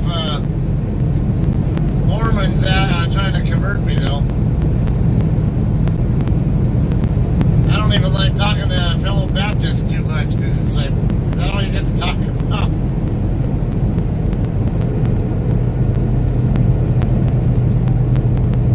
One dead, one injured after shooting in Seattle Autonomous Zone. One dead, one injured after shooting in Seattle Autonomous Zone, ABC News. More. A 19-year-old man is dead. Wyoming, I don't know so much. I'm in Idaho right now, though, and yeah, particularly the parts of Idaho that are close to Utah, they are especially heavy on the Mormon population. Or concentration, I would say. That's why you go to other areas of the country, like in my area, you see more, you know, a bunch of just regular, whatever kind of Christian churches. Baptist, non-denoms, Methodist, Lutheran, whatever kind of stuff. Just a variety. And then, and also, actually in the San Bernardino region especially, you see a lot of Seventh-day Adventist churches as well. We do have Mormon churches down there, but they're not as abundant as they are up here.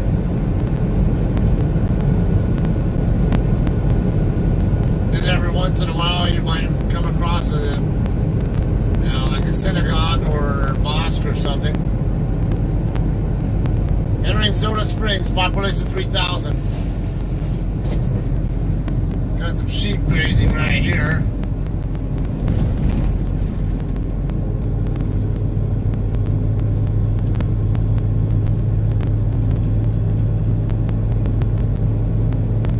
Yeah, no, that was one of the hardest,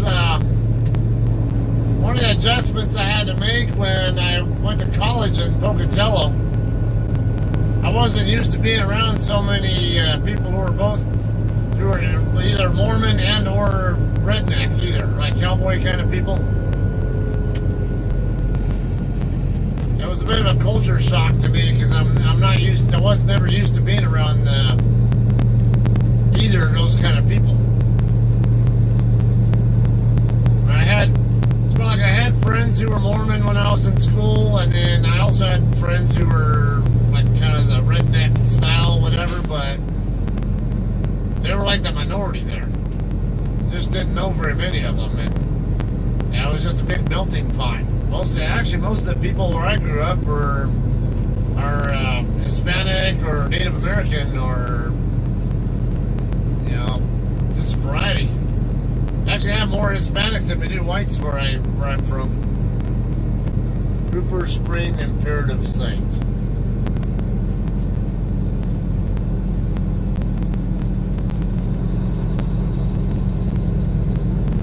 And of course, if you know anything about Hispanic populations, they are predominantly Catholic. So that's another, Catholicism is a major religion in Southern Cal because of that.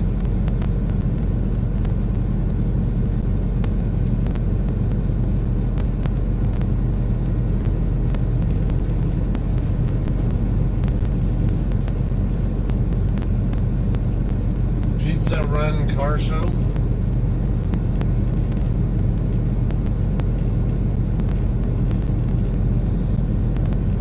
National Historic Trails, Brigham Young Cabin Site.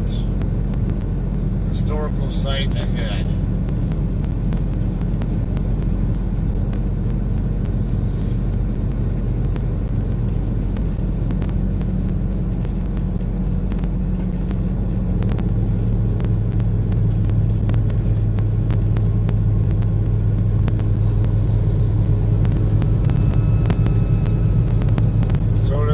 Geyser, Anders Museum.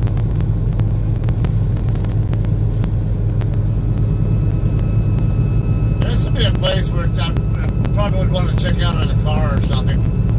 I'd bring Nora up here, the kids or whatever. Check out a lot of these historical sites and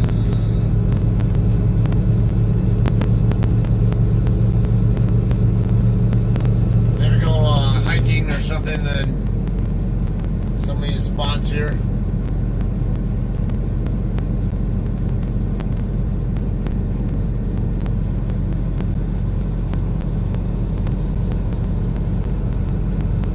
Camp Connor Complex.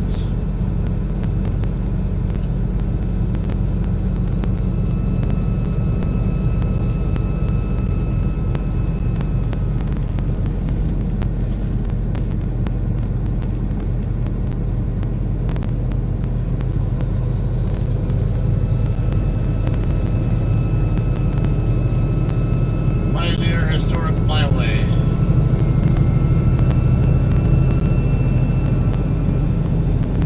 Not far to 15 now. Alright, awesome. Lava Hot Springs 21. And Pocatello, I think it said 51 or something like that. Yeah, I couldn't quite remember how far it is from McCammon up to Pocatello. I know I-15 I pick up in McCammon.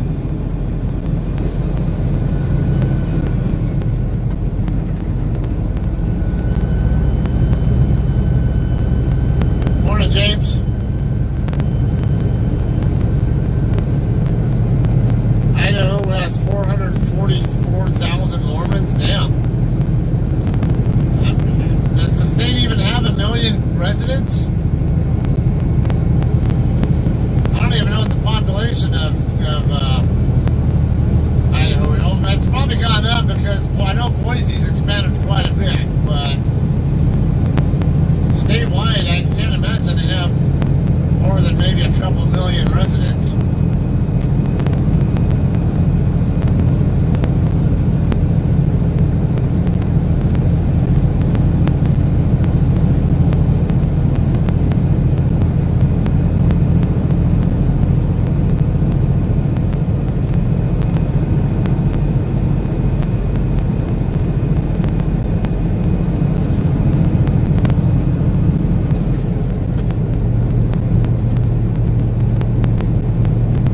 wouldn't mind having that house right there on the right.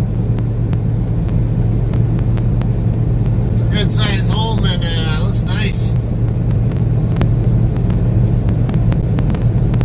Big property too, I'm sure.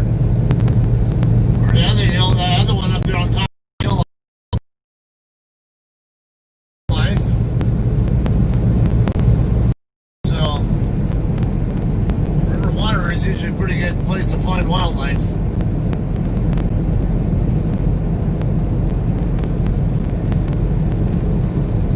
.7 million people in Idaho. Okay, so 444,000. That means about 25% of the entire population of Idaho is Mormon then. Okay. Doesn't really surprise me because it's particularly heavy concentration of them when close to the areas that are closer to Utah.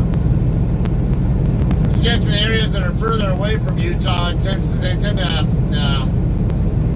tend to be less concentrated there.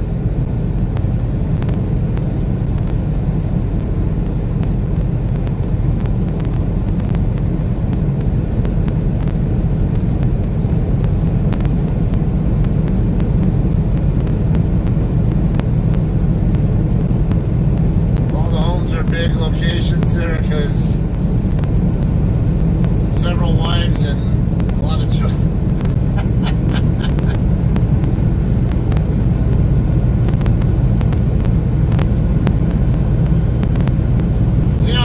I'm sure a lot of them also identify as Jack Mormons. I don't know if you guys are familiar with that term. If you're not, basically a Jack Mormon is somebody who is of the Mormon faith, but they don't regularly go to church or whatever they call their. I know they call their churches boards or whatever. That's about it. I don't know a hell of a lot of that. Then they got like elders and bishops and whatever. I don't know what the hell all that means though.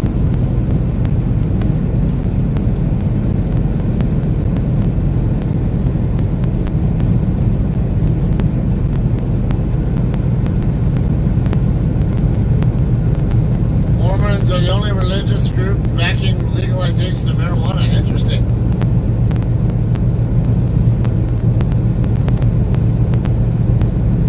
I don't think it's a bad thing to legalize it. I don't have a need to use it myself or a desire, but I'm all for legalizing it because I know it does have a lot of therapeutic effects to it. And I've never heard of anyone overdosing on it, so what's the problem? Like, if people want to smoke it or consume edibles or whatever that have it, let them.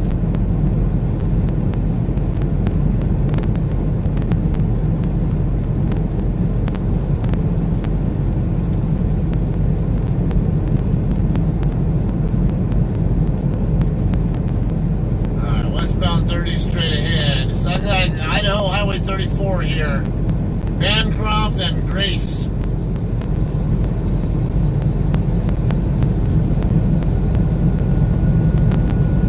Alright, McCammon, 26 miles, so now I know how far away I am from I-15. And it pretty much confirms from that sign there that it is indeed about 20 miles from McCammon to Pocatello.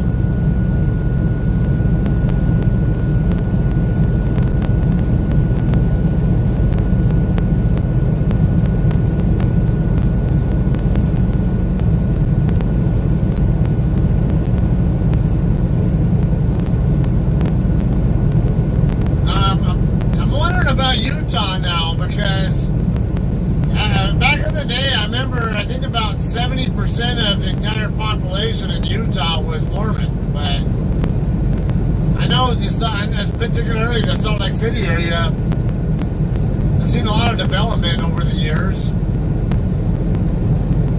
and with that came, I think they became a little bit more of a melting pot than they used to be. And I suspect that the concentration concentration of Mormons in Utah is probably lower than 70% now.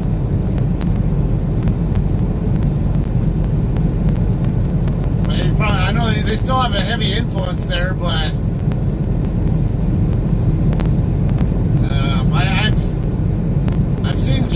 I've seen hints of some of their laws there, or the way they're what's acceptable and what's not acceptable there, whatever you want to call it, has changed over the years.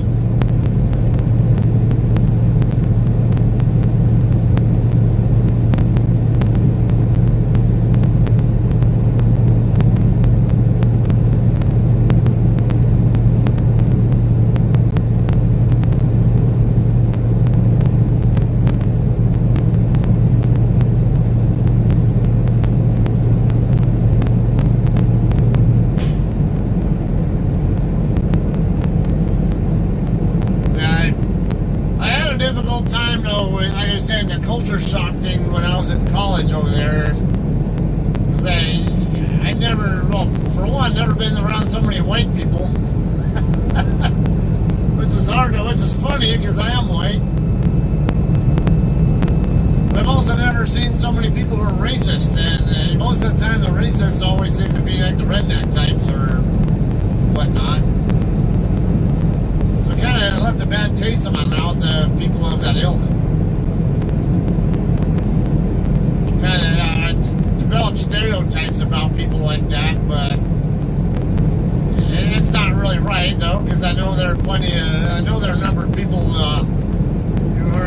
have that cowboy, redneck, whatever you want to call it, lifestyle, and who are not racist. But there are a number of others who are.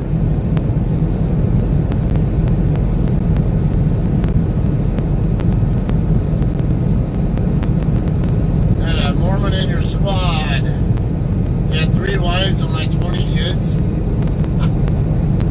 Now there are other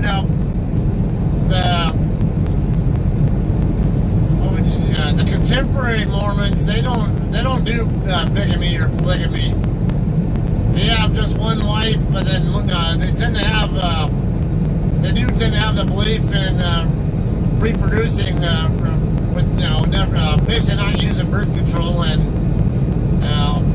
basically trying to populate the earth with as many Mormon children as they can. Kind of a control power thing, I think. It's the fundamentalist Mormons, the ones who are the grassroots Mormons from back in the Joseph Smith and Brigham Young days. Those are the ones who were more heavily into the polygamy stuff. Way station 1 mile away.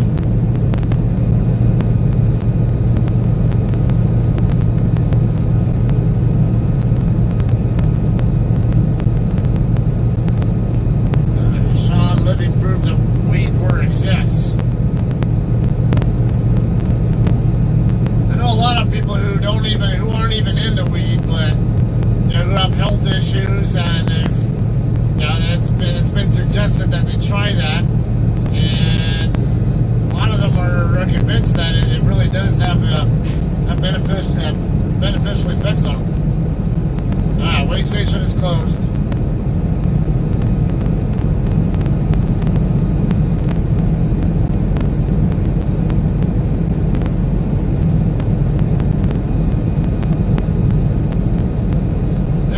Back though, look how many years it's taken to even get where we are with the legalization of marijuana, and it's still not nationwide yet. I mean, it's still federally prohibited.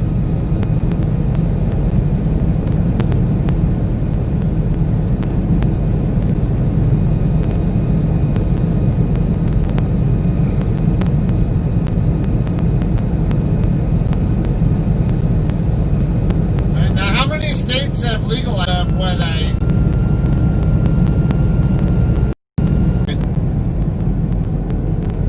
let's take a look. That's just my go kind of mentality. Alright. This is just beautiful scenery though. Look at this. All green.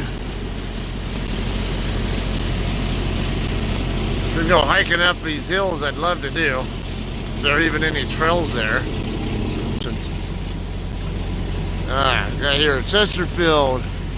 In 1879, Mormon farmers from Utah settled on an orderly grid of large blocks separated by wide streets with the meeting house on the highest point. By 1881, its numbers had grown to more than 400. The town thrived for a generation before new trends in farming led to its decline. All but abandoned, houses, buildings, and roads leave behind a footprint of Mormon origins. Alright, so yeah, it's basically Chesterfield straight up in that direction, I assume. So about it. Weather's good. I'm in shorts still, but yeah, it does feel like it's probably in the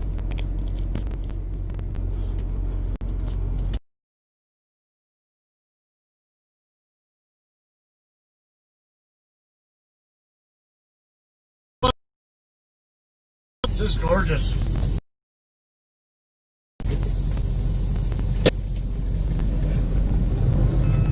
Okay, so that's something I should start looking up, though, is historical sites along routes and see what they all are, and then I can maybe pick and choose the ones that might interest me, and then not stop at the ones that I don't think will interest me or something.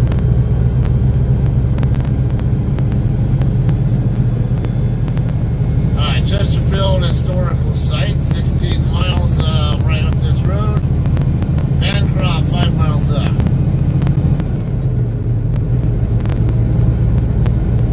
Schoolhouse Inn.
A steep downhill grade to get down into McCammon.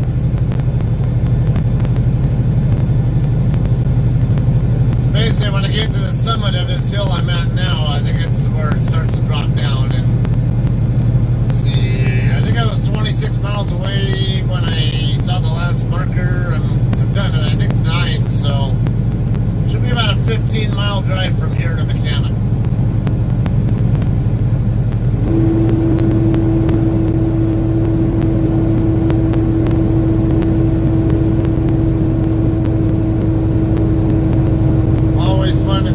Country holds when you get off the main highways. Yes, I agree. That's why I like driving on U.S. highways sometimes. There's a lot of stuff you can see that, from U.S. and state highways that you cannot see from the interstate. Like going through towns and stuff, getting to kind of what the ambiance of each town is like, and I think it's always an enjoyable thing to see to me. Bug nuts out of here. Could be a reason to, I know I'm going to want to stop to top off my fuel tank soon. I still have over half a tank of fuel, but I'm going to want to make sure I have enough to get all the way to Spokane.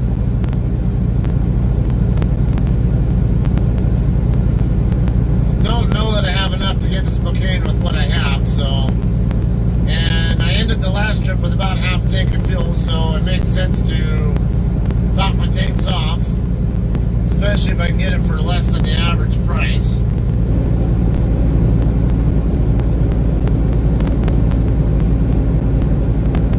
Yeah, if I was set for life financially,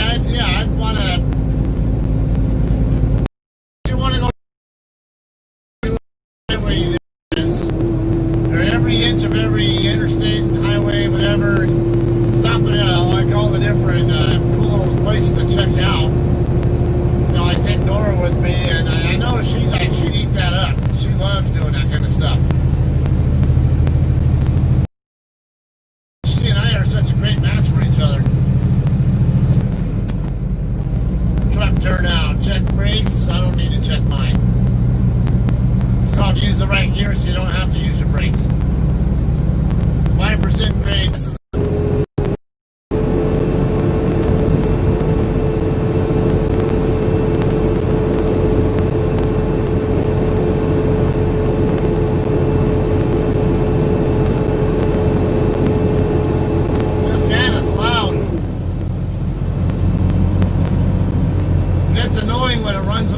shift gears too.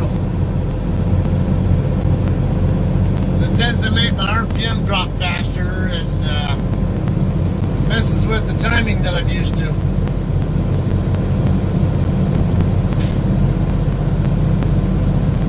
Get to tilt something, that's fun. Gotta go to Tom's and steal from him.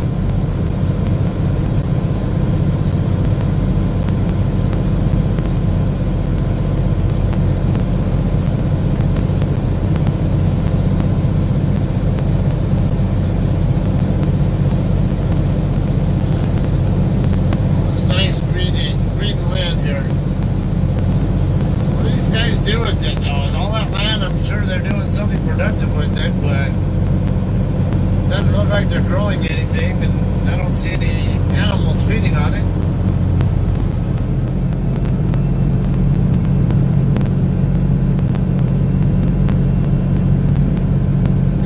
I should be about 15 miles away from I-15.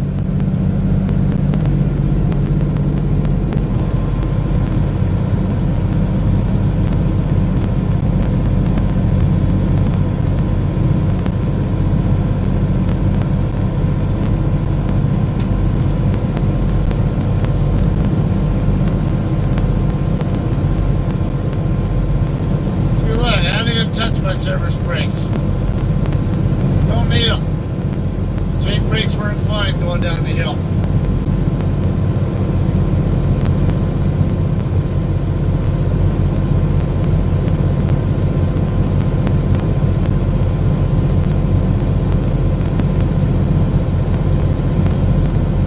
Now you're going to see nothing but green the rest of the way from here on out all the way to Spokane.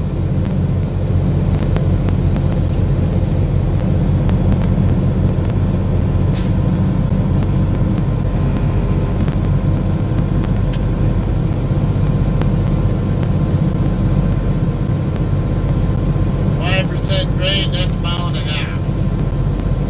Well, there was a 6% around here too.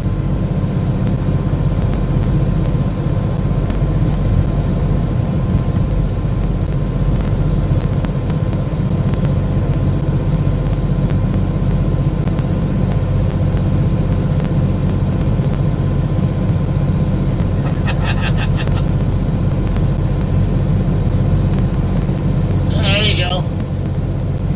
I forget, when we asked him once what his preferred drink is. Do you remember what it was? I don't remember if you were watching when I asked him that.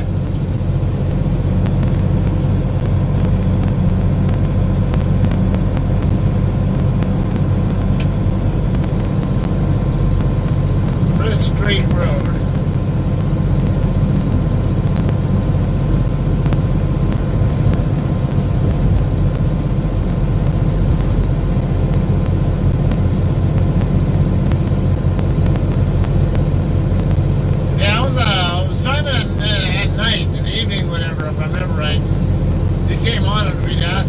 Talking about him, and we were kind of debating on what he actually liked to drink, and then when he showed up, we actually asked him, and I don't remember what it was though.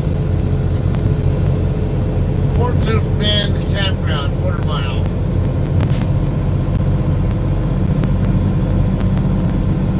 Port Loof River, Lava Hot Springs, population 407.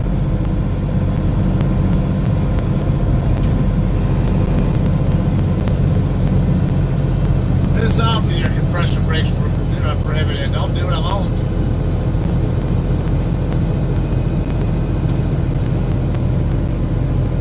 I don't have the obnoxious compression brakes anyway. I have a muffler on mine.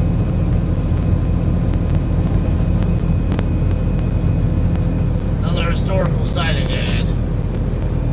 Lava Hot Springs Recreation Area.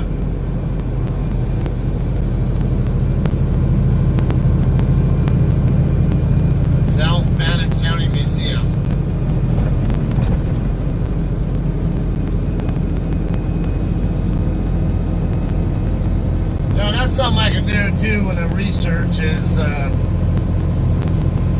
look up what all these museums are, see what all they have to offer, show, present, whatever. Saw like a bar or something over there that has like three layer. It's a nice little town here. Look at all the homes that I can see. It's kind of cool design. Anyway, there's like a 3-story like restaurant and bar or whatever looking kind of place up there on the hill back there. That has a really nice view of the valley. Alright, 11 miles to McShaman, 31 to Pocatello.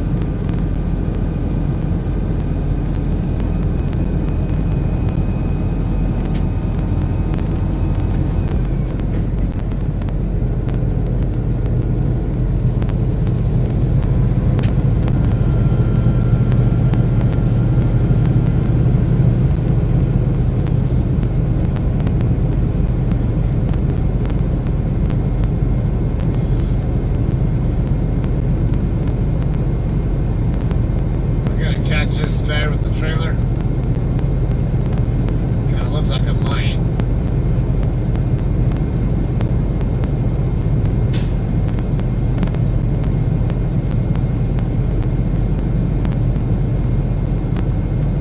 Yeah. We're gonna get a second lane here.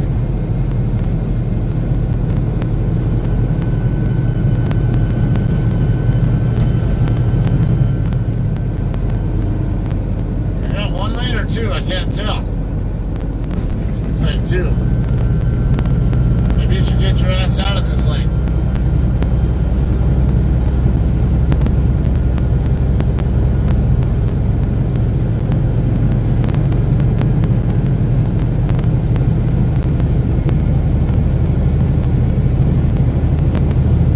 Forget that slower traffic, keep right. Now you're finally moving over after a truck passed your ass. Jackass!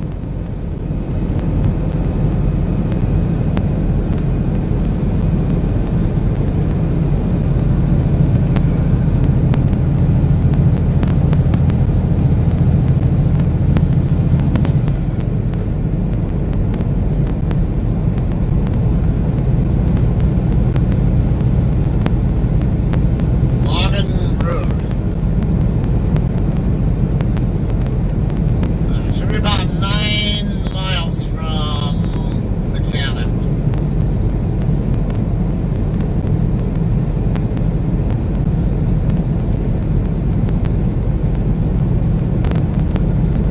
I think it might be some. I don't know you guys can see the way it's getting a little spotty, but yeah, I can definitely see rain coming down pretty hard in a couple spots.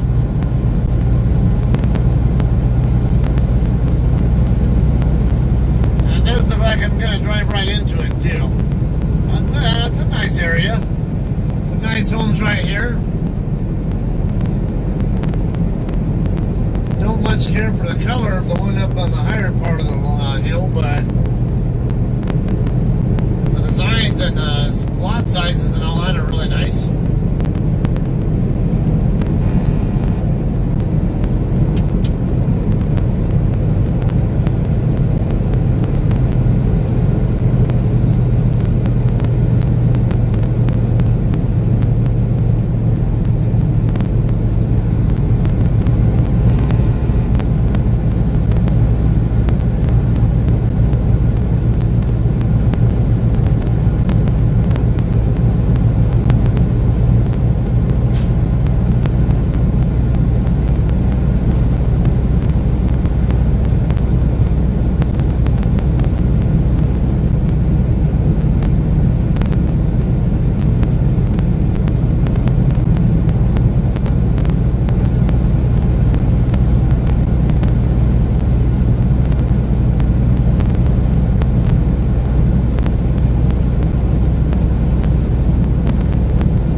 like we get into this next valley up here, we start to get rained on.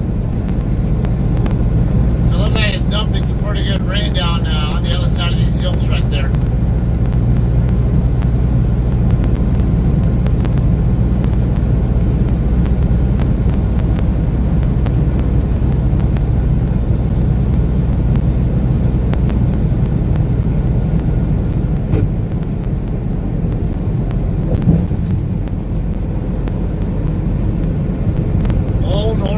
Trail Road.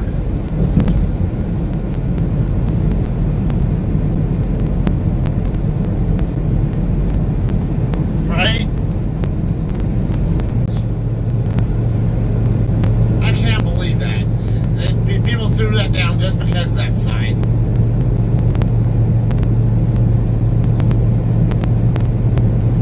Oh, there's some trash right there. But to be fair, it looked like it fell out of the back of somebody's vehicle unwittingly, without their knowledge. There's a tire carcass here, yes.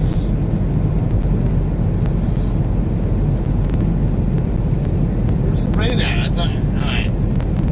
After this, it might still be a couple miles up. Pretty certain I'm going to get dumped on here pretty soon. Crystal Springs Road.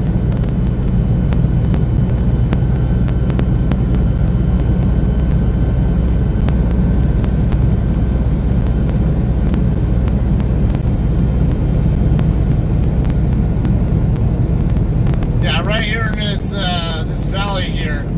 After this curve, it looks like I can see some falling.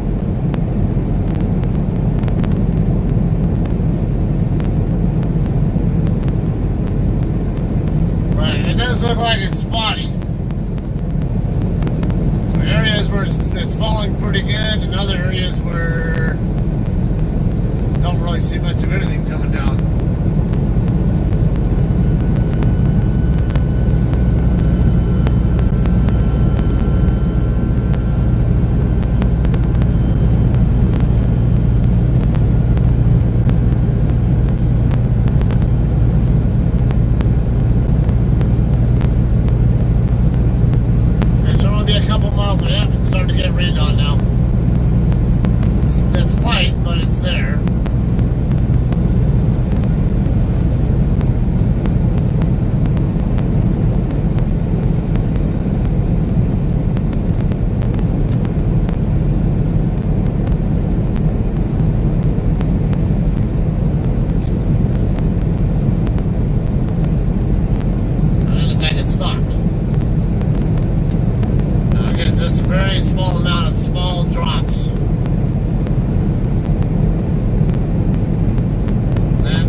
maybe right after we get around this hill here, it curves.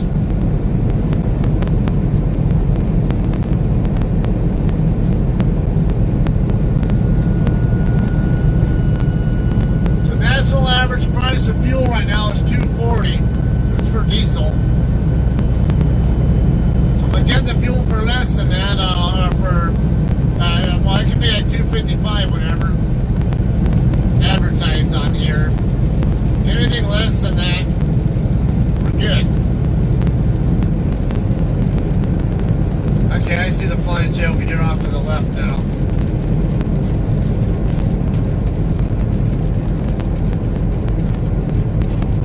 Can't read the sign though, because I think it says 271, but it's facing the wrong way. It's facing I-15, so I can't read it from here. Point of interest, McKibben history.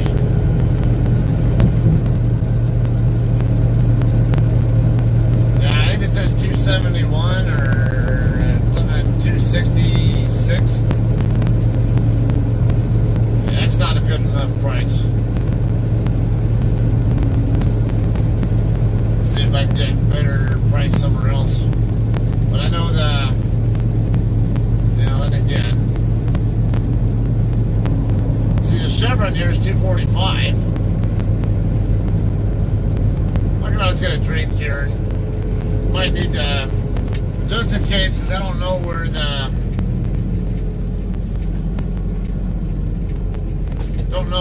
how the fuel points are. It'll be gonna be few and far between. I'd rather have fuel that I don't necessarily need yet than need it and not be able to get to a place that has it. Plus, I can top off my reefer tank. Make sure I'm good with that for a little while longer. That should be fine on DEF. I got a little more than half a tank of fuel, of DEF, I mean. No, I usually use, I use an app, but I usually use the Pilot Flying J app. It's called My Pilot, or My Pilot, or whatever it's called. I also use the EFS app, because I use my EFS fleet card when I get fuel. Alright, so I'm using my app right now, and also to set up my fuel purchase. Yeah, it's $2.65 a gallon. It's a little on the pricier side, but it's not that bad. And I've been buying less than average fuel lately, so it's not necessarily a bad thing that I'm buying a slightly above average price fuel.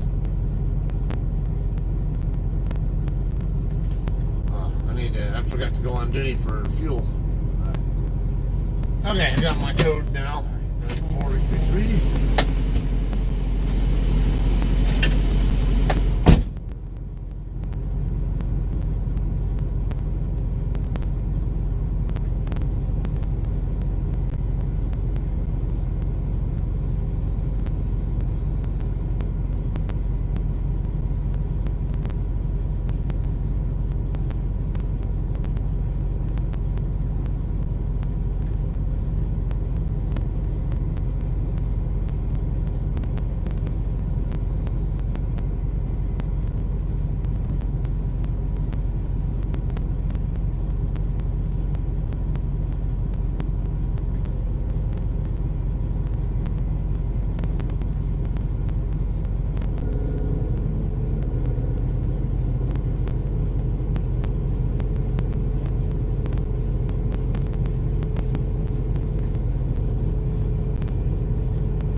tractor fuel. Now let's pull forward and top off the reefer. Shouldn't take that long. Probably won't take more than like 10 to 15 gallons of reefer. I got it in continuous mode though, so it will burn more.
I was right.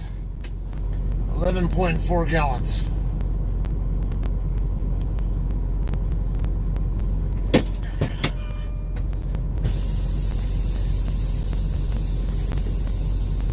Alright, go off duty.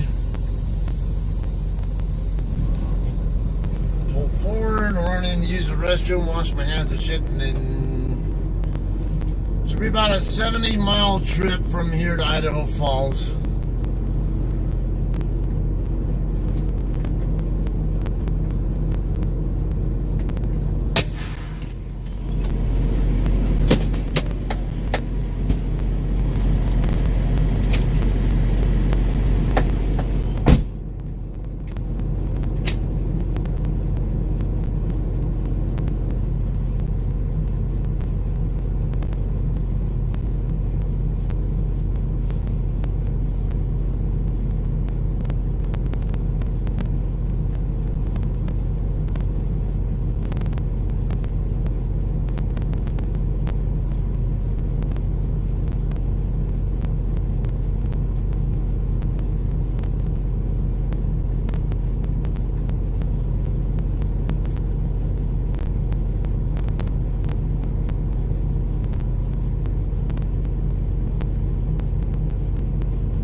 uses the same exact fuel the tractor does.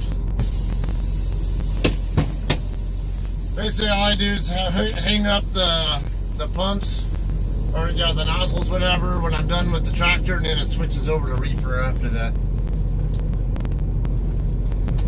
Alright. Not enough room there for me to turn right away, so I'll come around this way.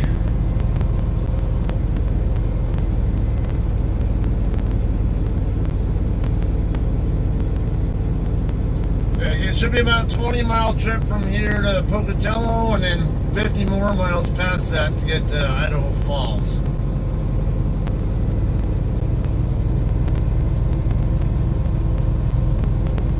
Maybe a little longer than that, 70. Yeah, that's about right, because I'm expecting it to be about a 250, 260 mile trip to Idaho Falls total, and I've done almost 190 now.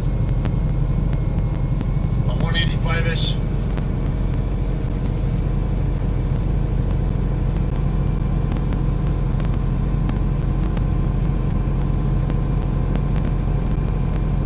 Definitely not a coffee guy. I don't touch coffee. I love the smell of it. You can drink it all day long, and I'll freaking sit there and enjoy the smell of it just like you, but I won't touch any of it because it tastes like shit to me.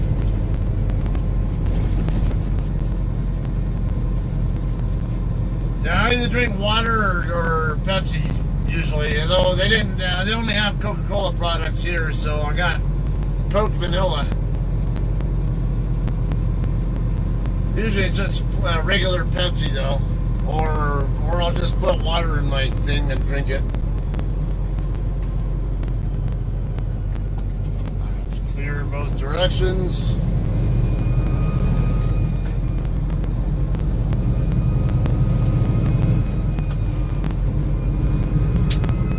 It's an interesting old truck. Got a long bed on that thing. What the hell's in the back of it? I don't know.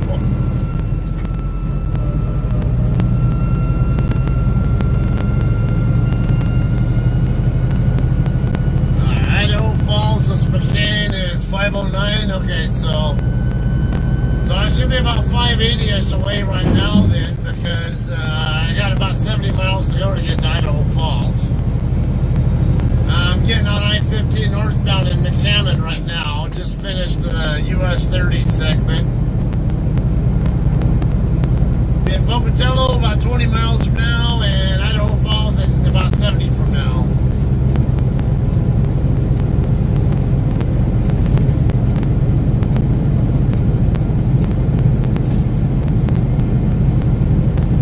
And then US 30 will split off from 15 to when we get to Pocatello.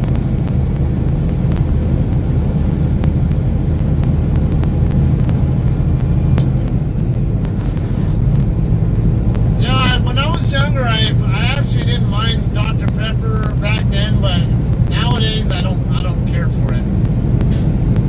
I like drinking root beer though, particularly A&W or Dad's, or maybe some of the less known ones. I'm not a fan of Mugs or Bark though; those two have weird aftertaste to them. But A&W I particularly like.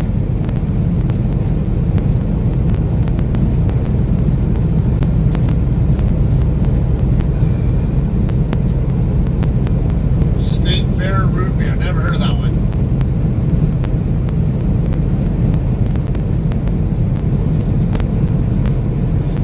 Jim, you like coffee with your cream? All right, so black is not the right kind of coffee for you, apparently.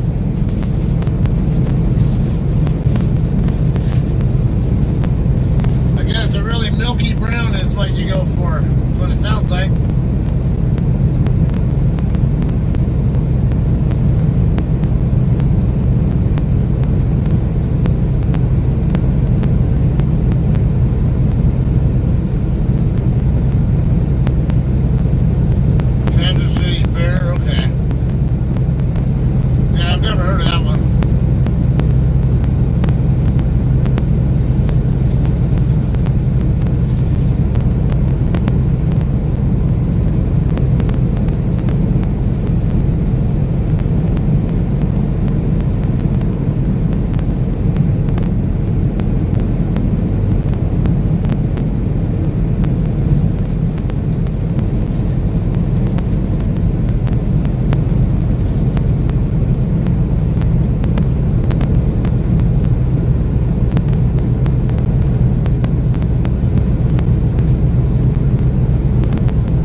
A&W is the best. There's certain truck stops I've seen, like, okay, I-20 over in Texas. Not far from where I actually did one of my breaks, when the first break after I picked up this load. There's a place over there, not the one I stopped at, but a different one that I sometimes stop at. They have Dad's root beer in the dispenser there, and I actually will go for that if I see it. I mean, Pepsi tends to be my soda of choice, but if I catch A&W or Dad's in the dispenser, yeah, I'm going for it.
Restaurants in Southern Cal, but they're not like dime a dozen.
tend to add a nice little flavor to sodas too.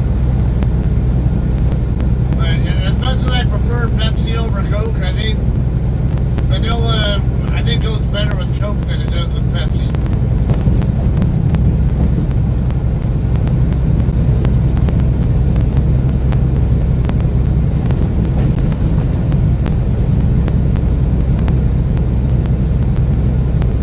Income by the Community Bible Church.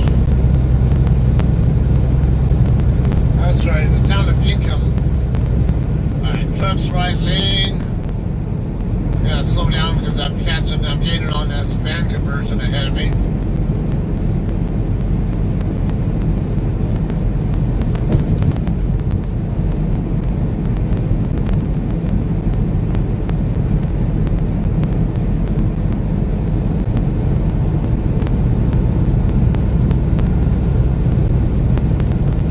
About halfway between Pocatello and Idaho Falls, we'll go through what's known as the Blackfoot Indian Reservation. They have a casino there too.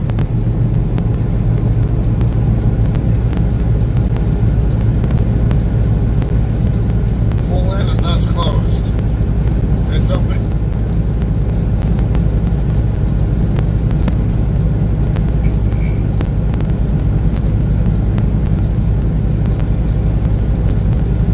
Let's see, sign saying go in. I can bypass. Looks like I'm gonna have to go in. Oh, truck okay to bypass. All right. Well, screw you then, drive-wise. The road sign says I can bypass, so I'm gonna bypass.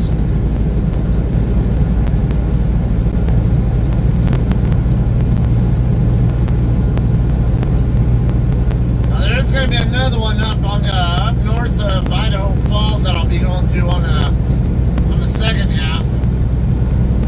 That one they don't have driveways or pre-pass as far as I know. At least last time I went through there they did not have it. So if that one's open, which it more than likely will be, it's highly likely I'll have to go into that one.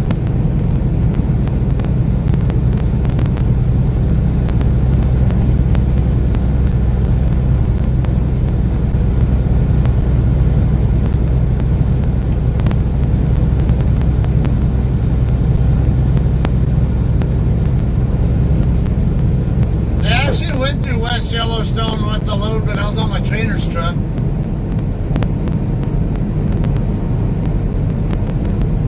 It's funny because my trainer had 19 years of experience at the time, and he said that was the first time he'd ever taken that route in all those years.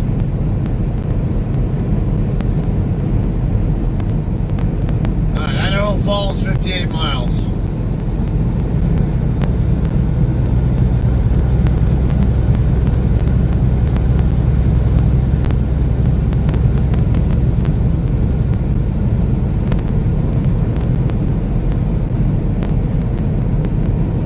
Make my dealing with this guy here a little inconsistent. I think he's pretty consistent with his speed, but the hills I either speed up on like I am now or get slowed down by.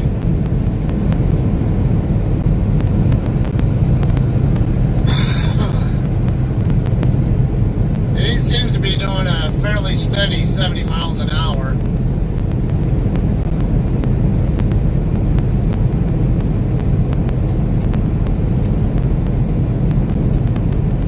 Pull away from him right now, but then when I go up a hill, he might catch me again. We'll see. Once he gets off the road here, and you're in Pocatello.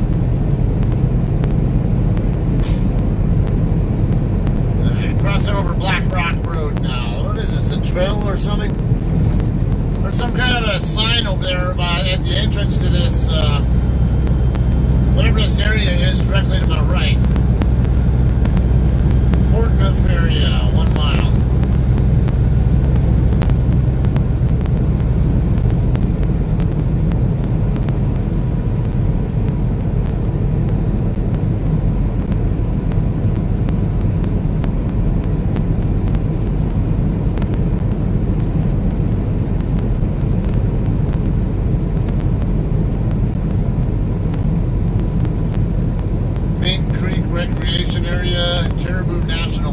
next straight.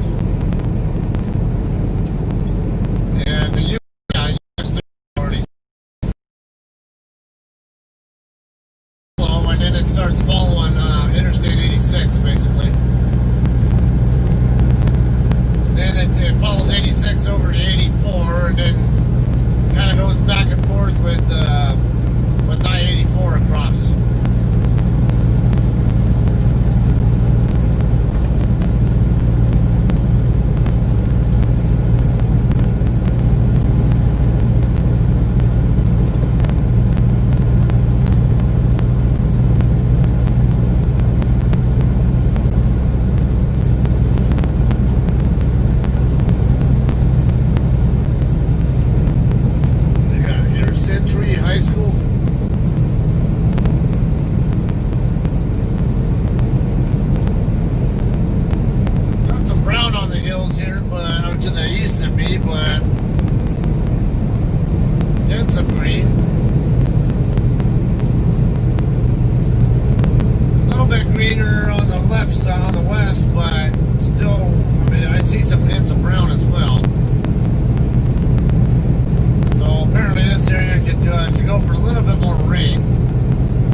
Trailing edge of it though, because I can see blue sky over here, not too far off to the northwest,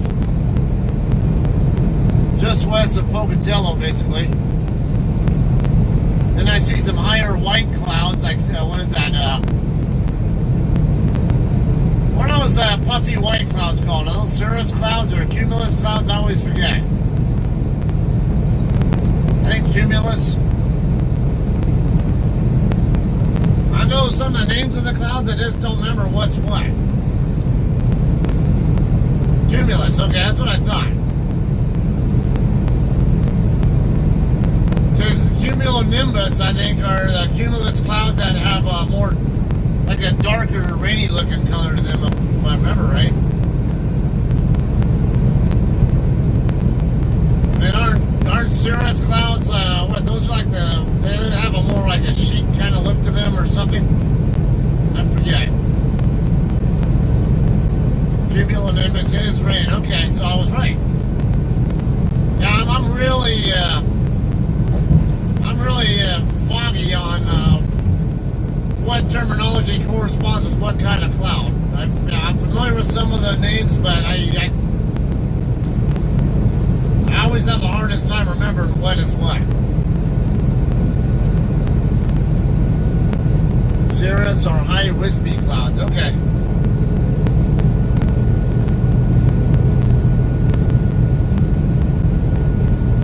Hey, Lisa.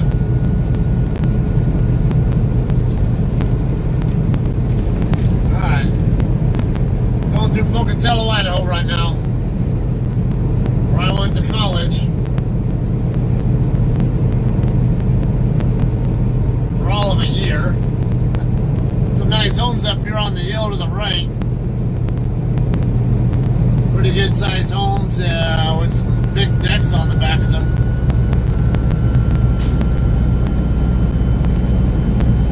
Park that has a bit of a statue thing in the middle.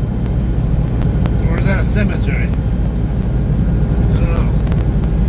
Well, it could be a cemetery.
give away what county they're from. Like that car I just passed, the 1B at the start of it, that means they're from Bannock County. Same as this car right here, just got on the freeway.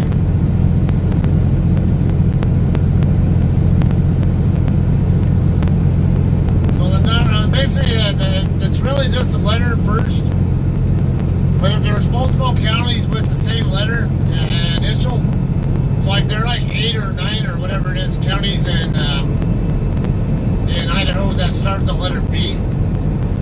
So Bannock would be 1B, and then whatever the next one alphabetically is 2B, and so on and so on. And like I think Boise, I think that's Bonneville County if I remember right. Their license plates will say 8 Bravo and whatever. Okay, I thought there might have been 10.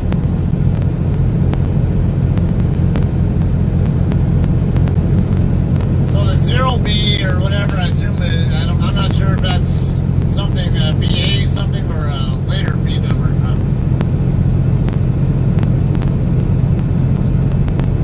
Chubbuck Road. Northgate Parkway. Yeah, came through here, didn't even get a drop on me, did I? I do see rain falling up ahead to the left. Will I get up into it though? I don't know. See some lightning now.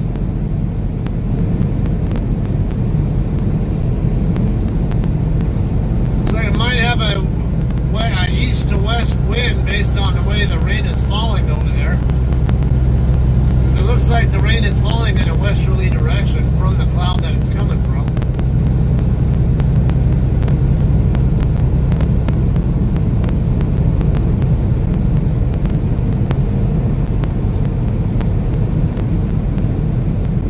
And some other spots it looks like it falls directly down, so it'd be kind of interesting if it turned into like a tornado or some crap.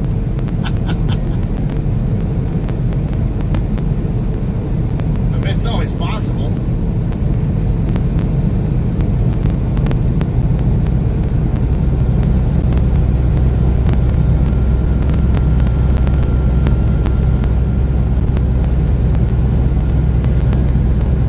What, Montana? 253 miles.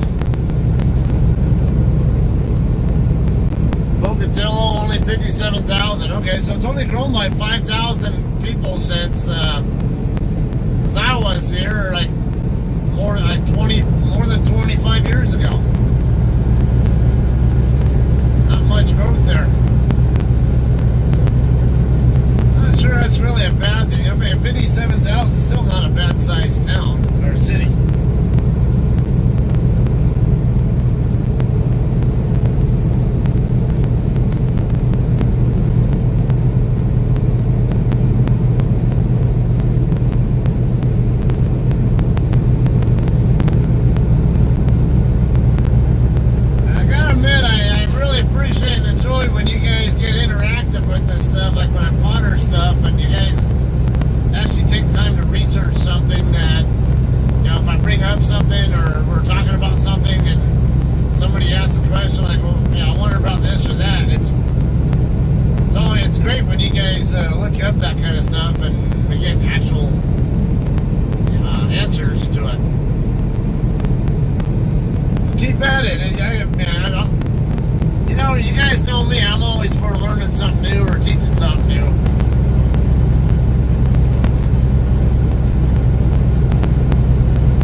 West of you, moving east at 37. Okay. Can't tell direction or speed. I'm already directly east of some of where the rain is coming down. part of it's gonna miss me, but yeah, it looks like I might miss all of it.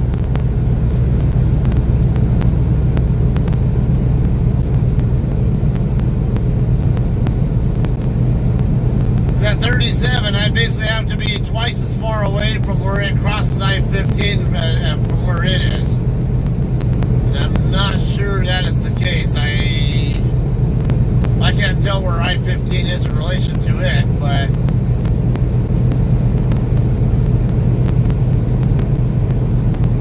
I have a feeling I'm going to get past that area before it dumps on me. I think I might see some little traces right by I-15, or where I think I-15 is, up to the north. But the heavier stuff to the west, or northwest of me, I think I'm going to beat it.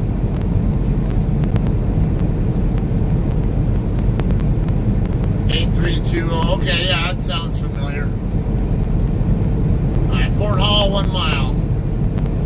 Next exit, 9 miles.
Catch me now,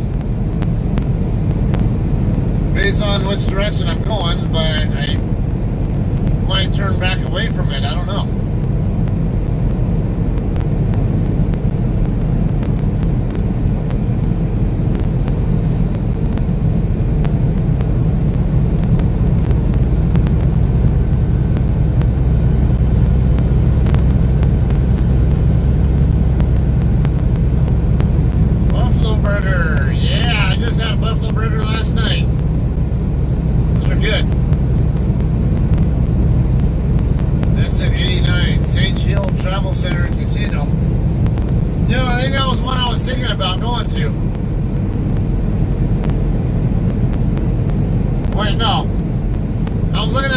Places north of Idaho Falls, but I don't know anything about them otherwise. Was that an eagle or hawk or something? I couldn't tell.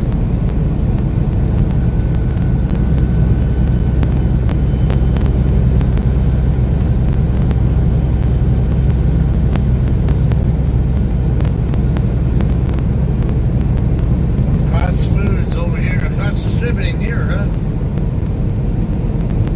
They're based all over, I think, Ardmore, Oklahoma. Remember, I was seeing them a lot on the way up to Oklahoma City from the Dallas area earlier, a couple of shifts ago.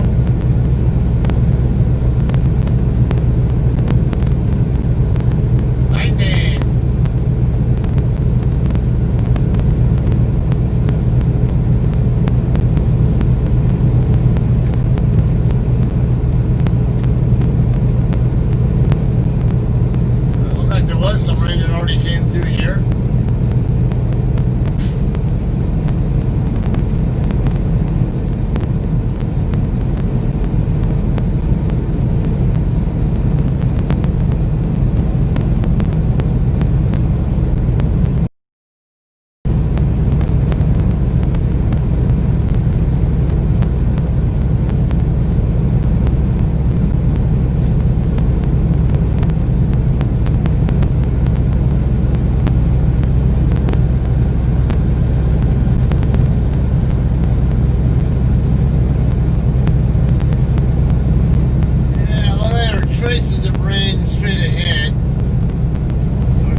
thicker rainfall coming down is definitely getting closer to the highway.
Video quality on your end too, right?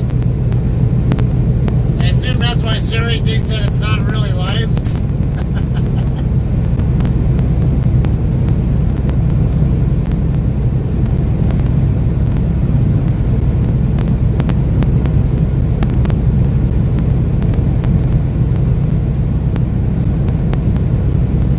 Yeah, I've been asked about that before for the same reason. I've had people compliment the video quality. For a live stream, it's really good. Now, like my buddy Scotty D, 67, he streams all the time too. His video quality, most of the time, is not as good, and the reason why is because he uses hotspot, I think. He has two phones. He has one phone that he talks on and the other one that he streams on, and I think he hotspots with the phone that he streams on or something.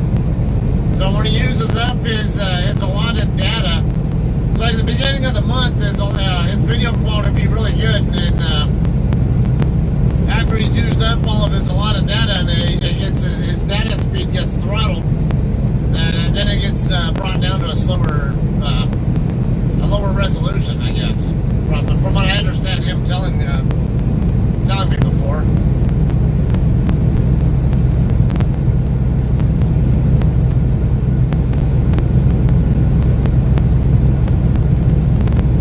Times that's why I read off the signs too. Like this one here is US 91 coming up, Blackfoot, exit 89. I know a lot of times people like to keep up on the map where exactly I'm at, and get an idea of what's coming up ahead. Because I sure as hell know that I like to do that when I'm watching other people's streams, which I don't watch very many, but like Scotty D, he's a friend of mine, former JCT driver himself. I like to watch his streams sometimes when I get a chance, and I do like seeing, getting an idea where exactly people are at, whether it's him or someone else. I know there are several people here who watch my stream who like being able to keep up with where exactly I'm at.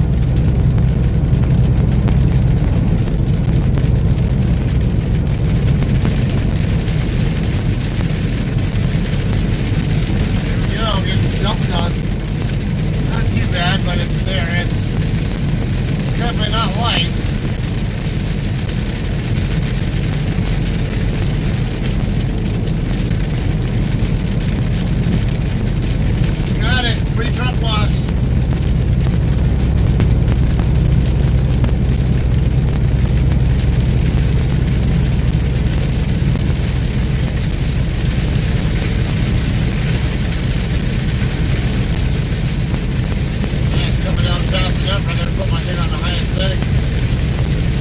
Idaho Falls, 29 miles.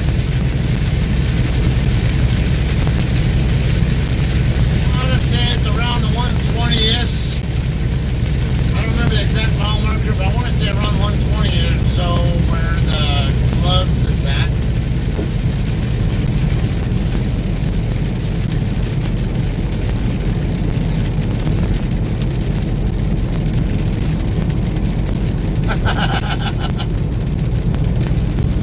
So you thought you were getting sound effects from your game, but you're really getting sound effects from my stream. That's funny.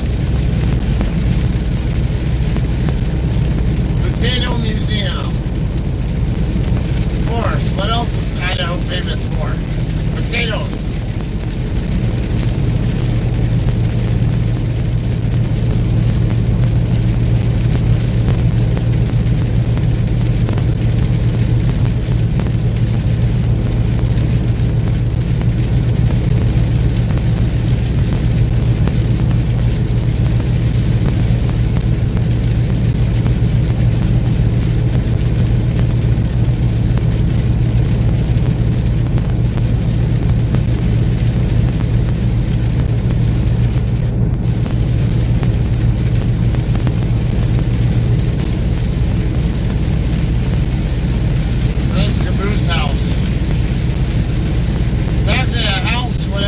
Shaped like a caboose.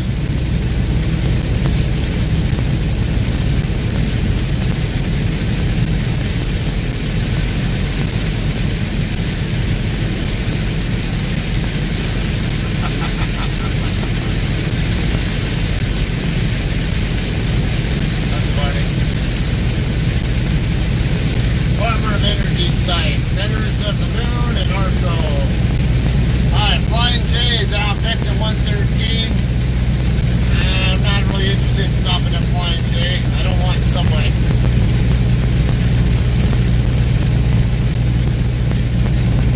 So Flying J is 20 miles away. I'll probably stop at the Loves. I think that's a little bit further up.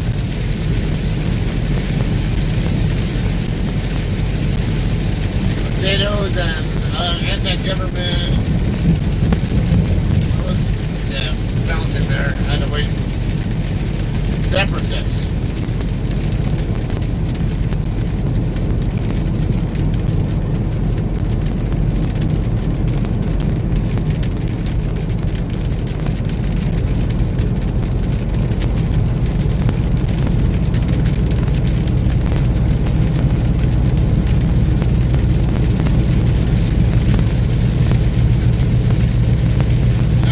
Hardcore, he's going right, bike riding even when it's raining on him. Idaho Falls, 25 miles. Voice, 73. But, Montana.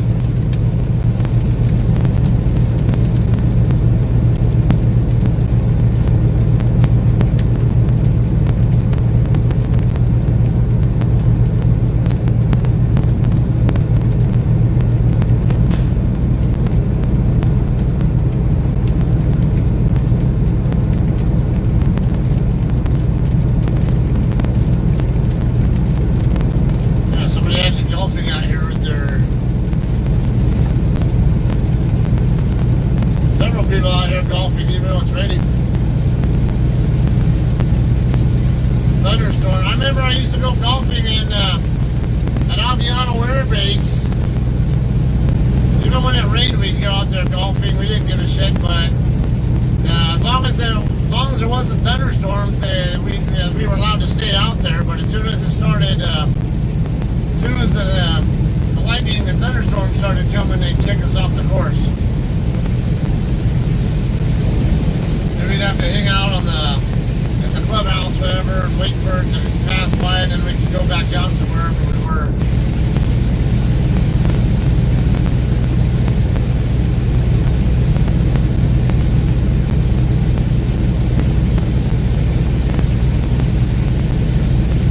Got some ruts in this road.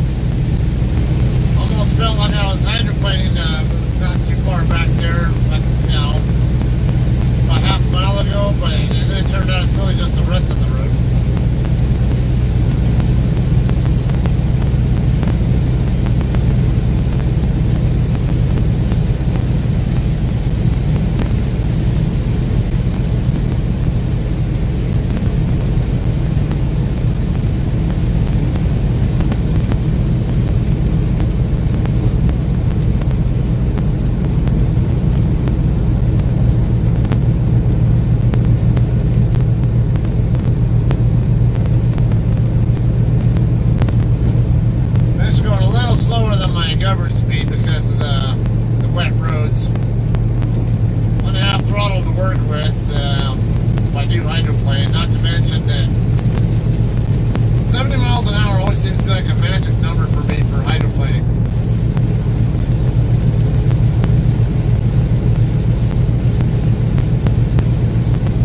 pickup with running lights but no headlights. At least they have running lights on though.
Northeast of me.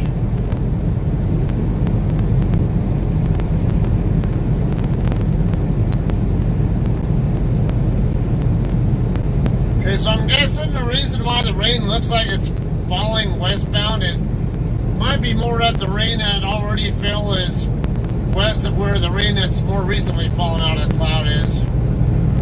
Yeah, because the cloud is moving east. That's something new. I guess that's an interesting observation there. Go along with what you guys were doing. I think it was Jim. Someone said the rain was, the storm was moving eastbound at 37.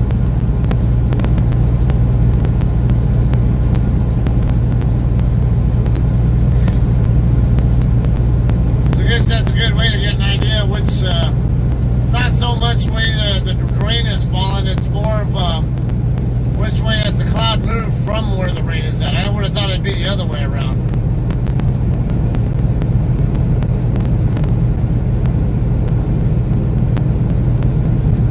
Maybe a combination of both, I don't know.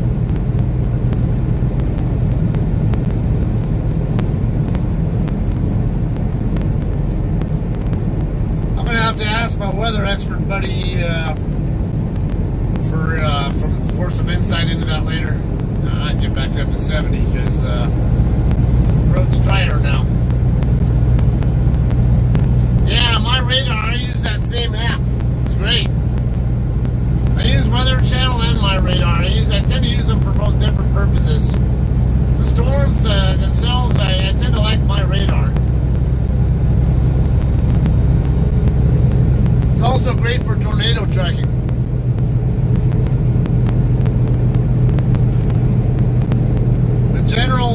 General radar stuff though, like, just knowing where the heavy and light spots are in the rain and also what the wind conditions are like. I tend to like using Weather Channel, but I will sometimes augment it with my radar for that same purpose.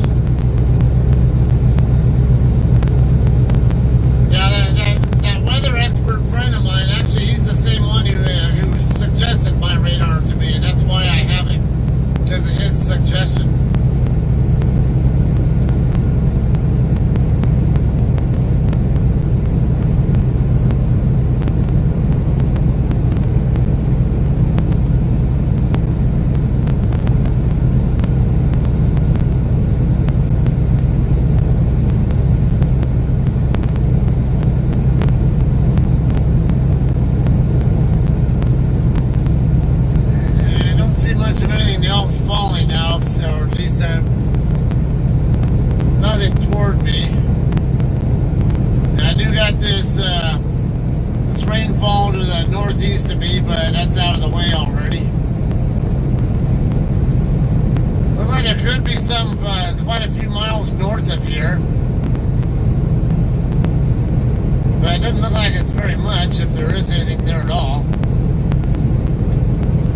wait 1 mile.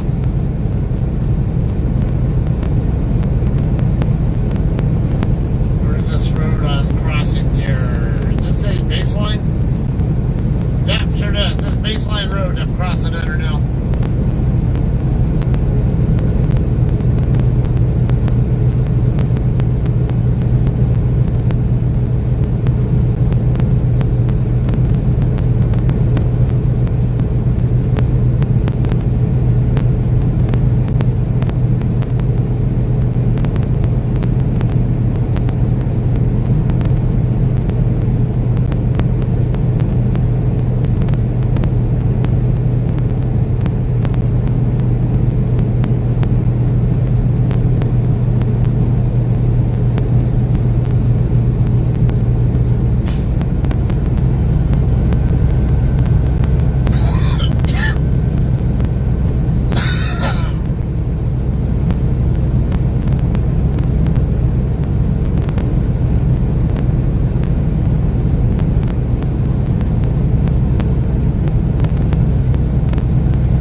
I don't know if it's, I can't remember if that's here in Idaho Falls or if it's somewhere else.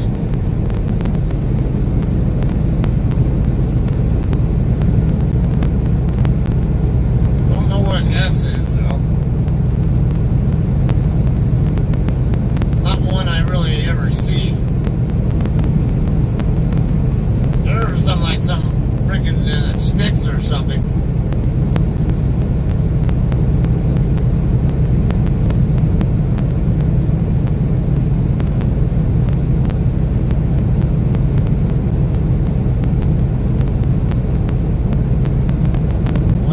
Boise, that's what I thought. I was pretty sure Ada County was Boise. You'll see a lot of 1As. S, I'm not sure I've ever seen cars with S on their plate. Whatever that county is, it must be some backcountry, whatever shit that, a small area or something.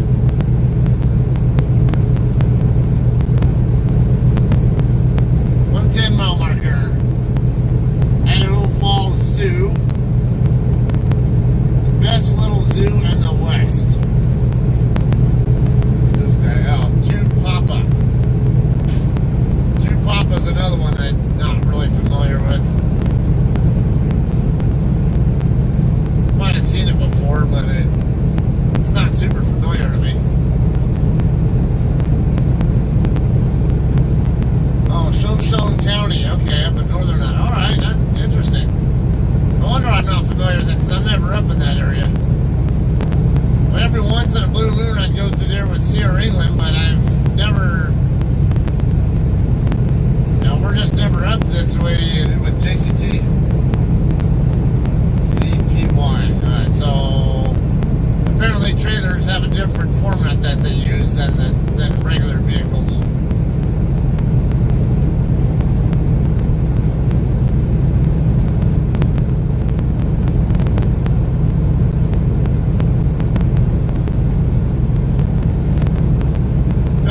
Coming up ahead, I can see it up here, and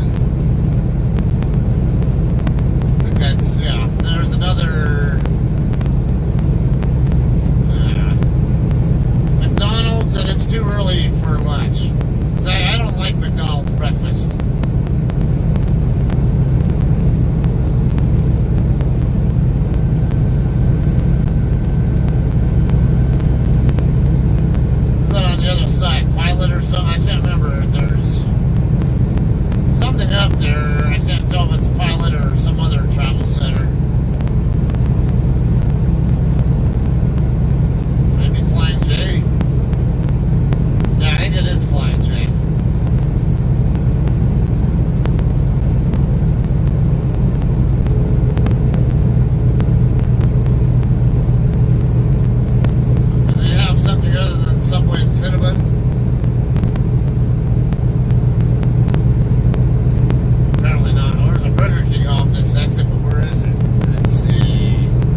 King breakfast I'll do.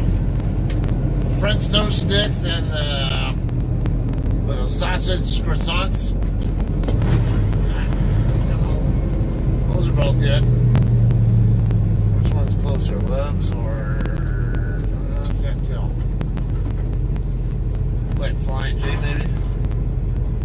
Yeah.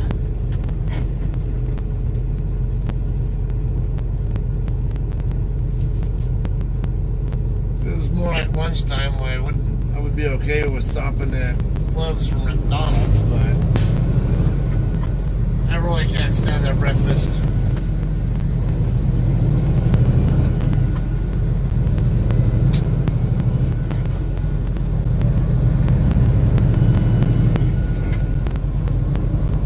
Hell, if they even have parking right here in Chevron, I might even consider parking there. See, Bobtail's parked over there. At least I think that's what I'm looking at.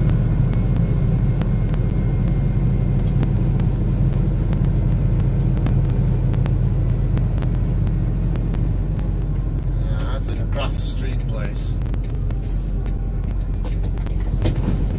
I'll park over here and walk across. Get a little bit of exercise.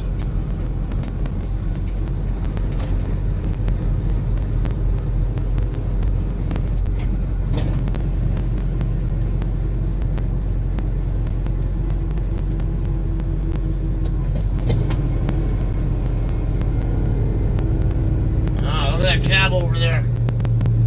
Black and red one. Is that a weird design on it? I've not seen a cab over with that kind of a shape to it, I don't think.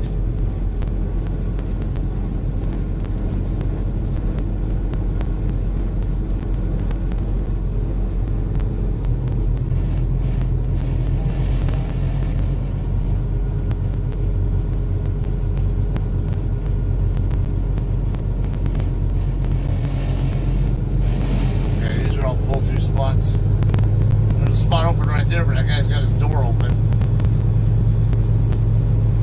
Like a dumbass. Alright, how about over here? Looks like one right there. Yep.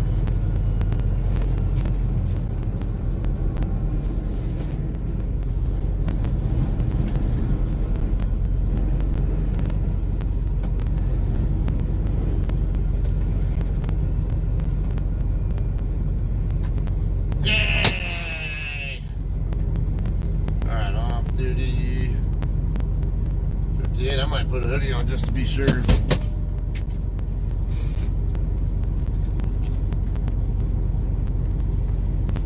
You tried the Impossible croissant sandwich yesterday. It's pretty good. Fake. Oh, I was like, what the hell is Impossible croissant sandwich? Alright, so it's fake meat then. Like soy or what's that? Tofu or whatever the hell they use. Now, that's a no for me. I want some real meat. I don't. I get my veggies by proxy. See, my food eats the veggies, and then I eat the food that eats the proxy. The plants. I'm like the reverse vegan. If it's not meat, I don't want it. Well, maybe not quite that extreme, but I might as well be. Alright, it's only be like a 560 mile day today. I've already done 250 or so. Yeah, 256 according to that. Alright, yeah. So, a little over 300 mile, right around 300 mile trip then it should be from here to Missoula, Montana, which is where I'll be ending my day.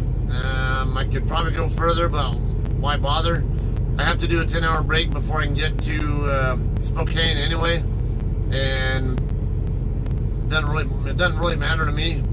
I'm still going to get a 34-hour reset in before I deliver, regardless. So, and I can show up in Spokane at like, I don't know, about 4 in the morning or something when parking lot starts to clear up, and have plenty of time to get my 34 in and all that tomorrow morning.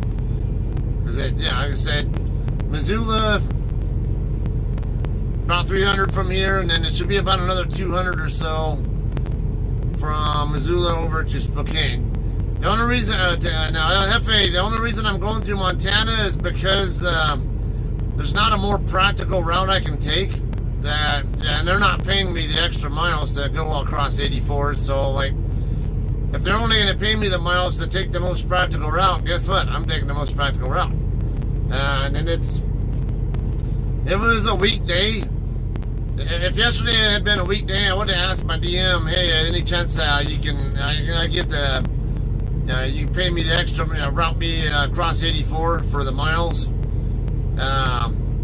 But it's a weekend. He's not in, and I'm only getting paid 2,009 miles. And actually, the most practical route I can find from the shipper to Spokane is 2,044 miles, and that was basically going up 287 from Fort Worth up to Amarillo up to Lyman, and then over to Denver area, and then up 25 all the way up to 90, and then across 90 from there.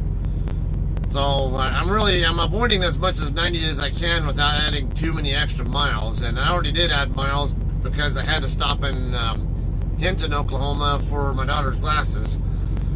Otherwise, though, no. If they're the next most viable route I could find, aside from taking 15 up to 90, was to take 84 over to Boise, and then take State Route 55, I believe it was, up from there to US 95, and then take 95 up just a little bit south of Moscow.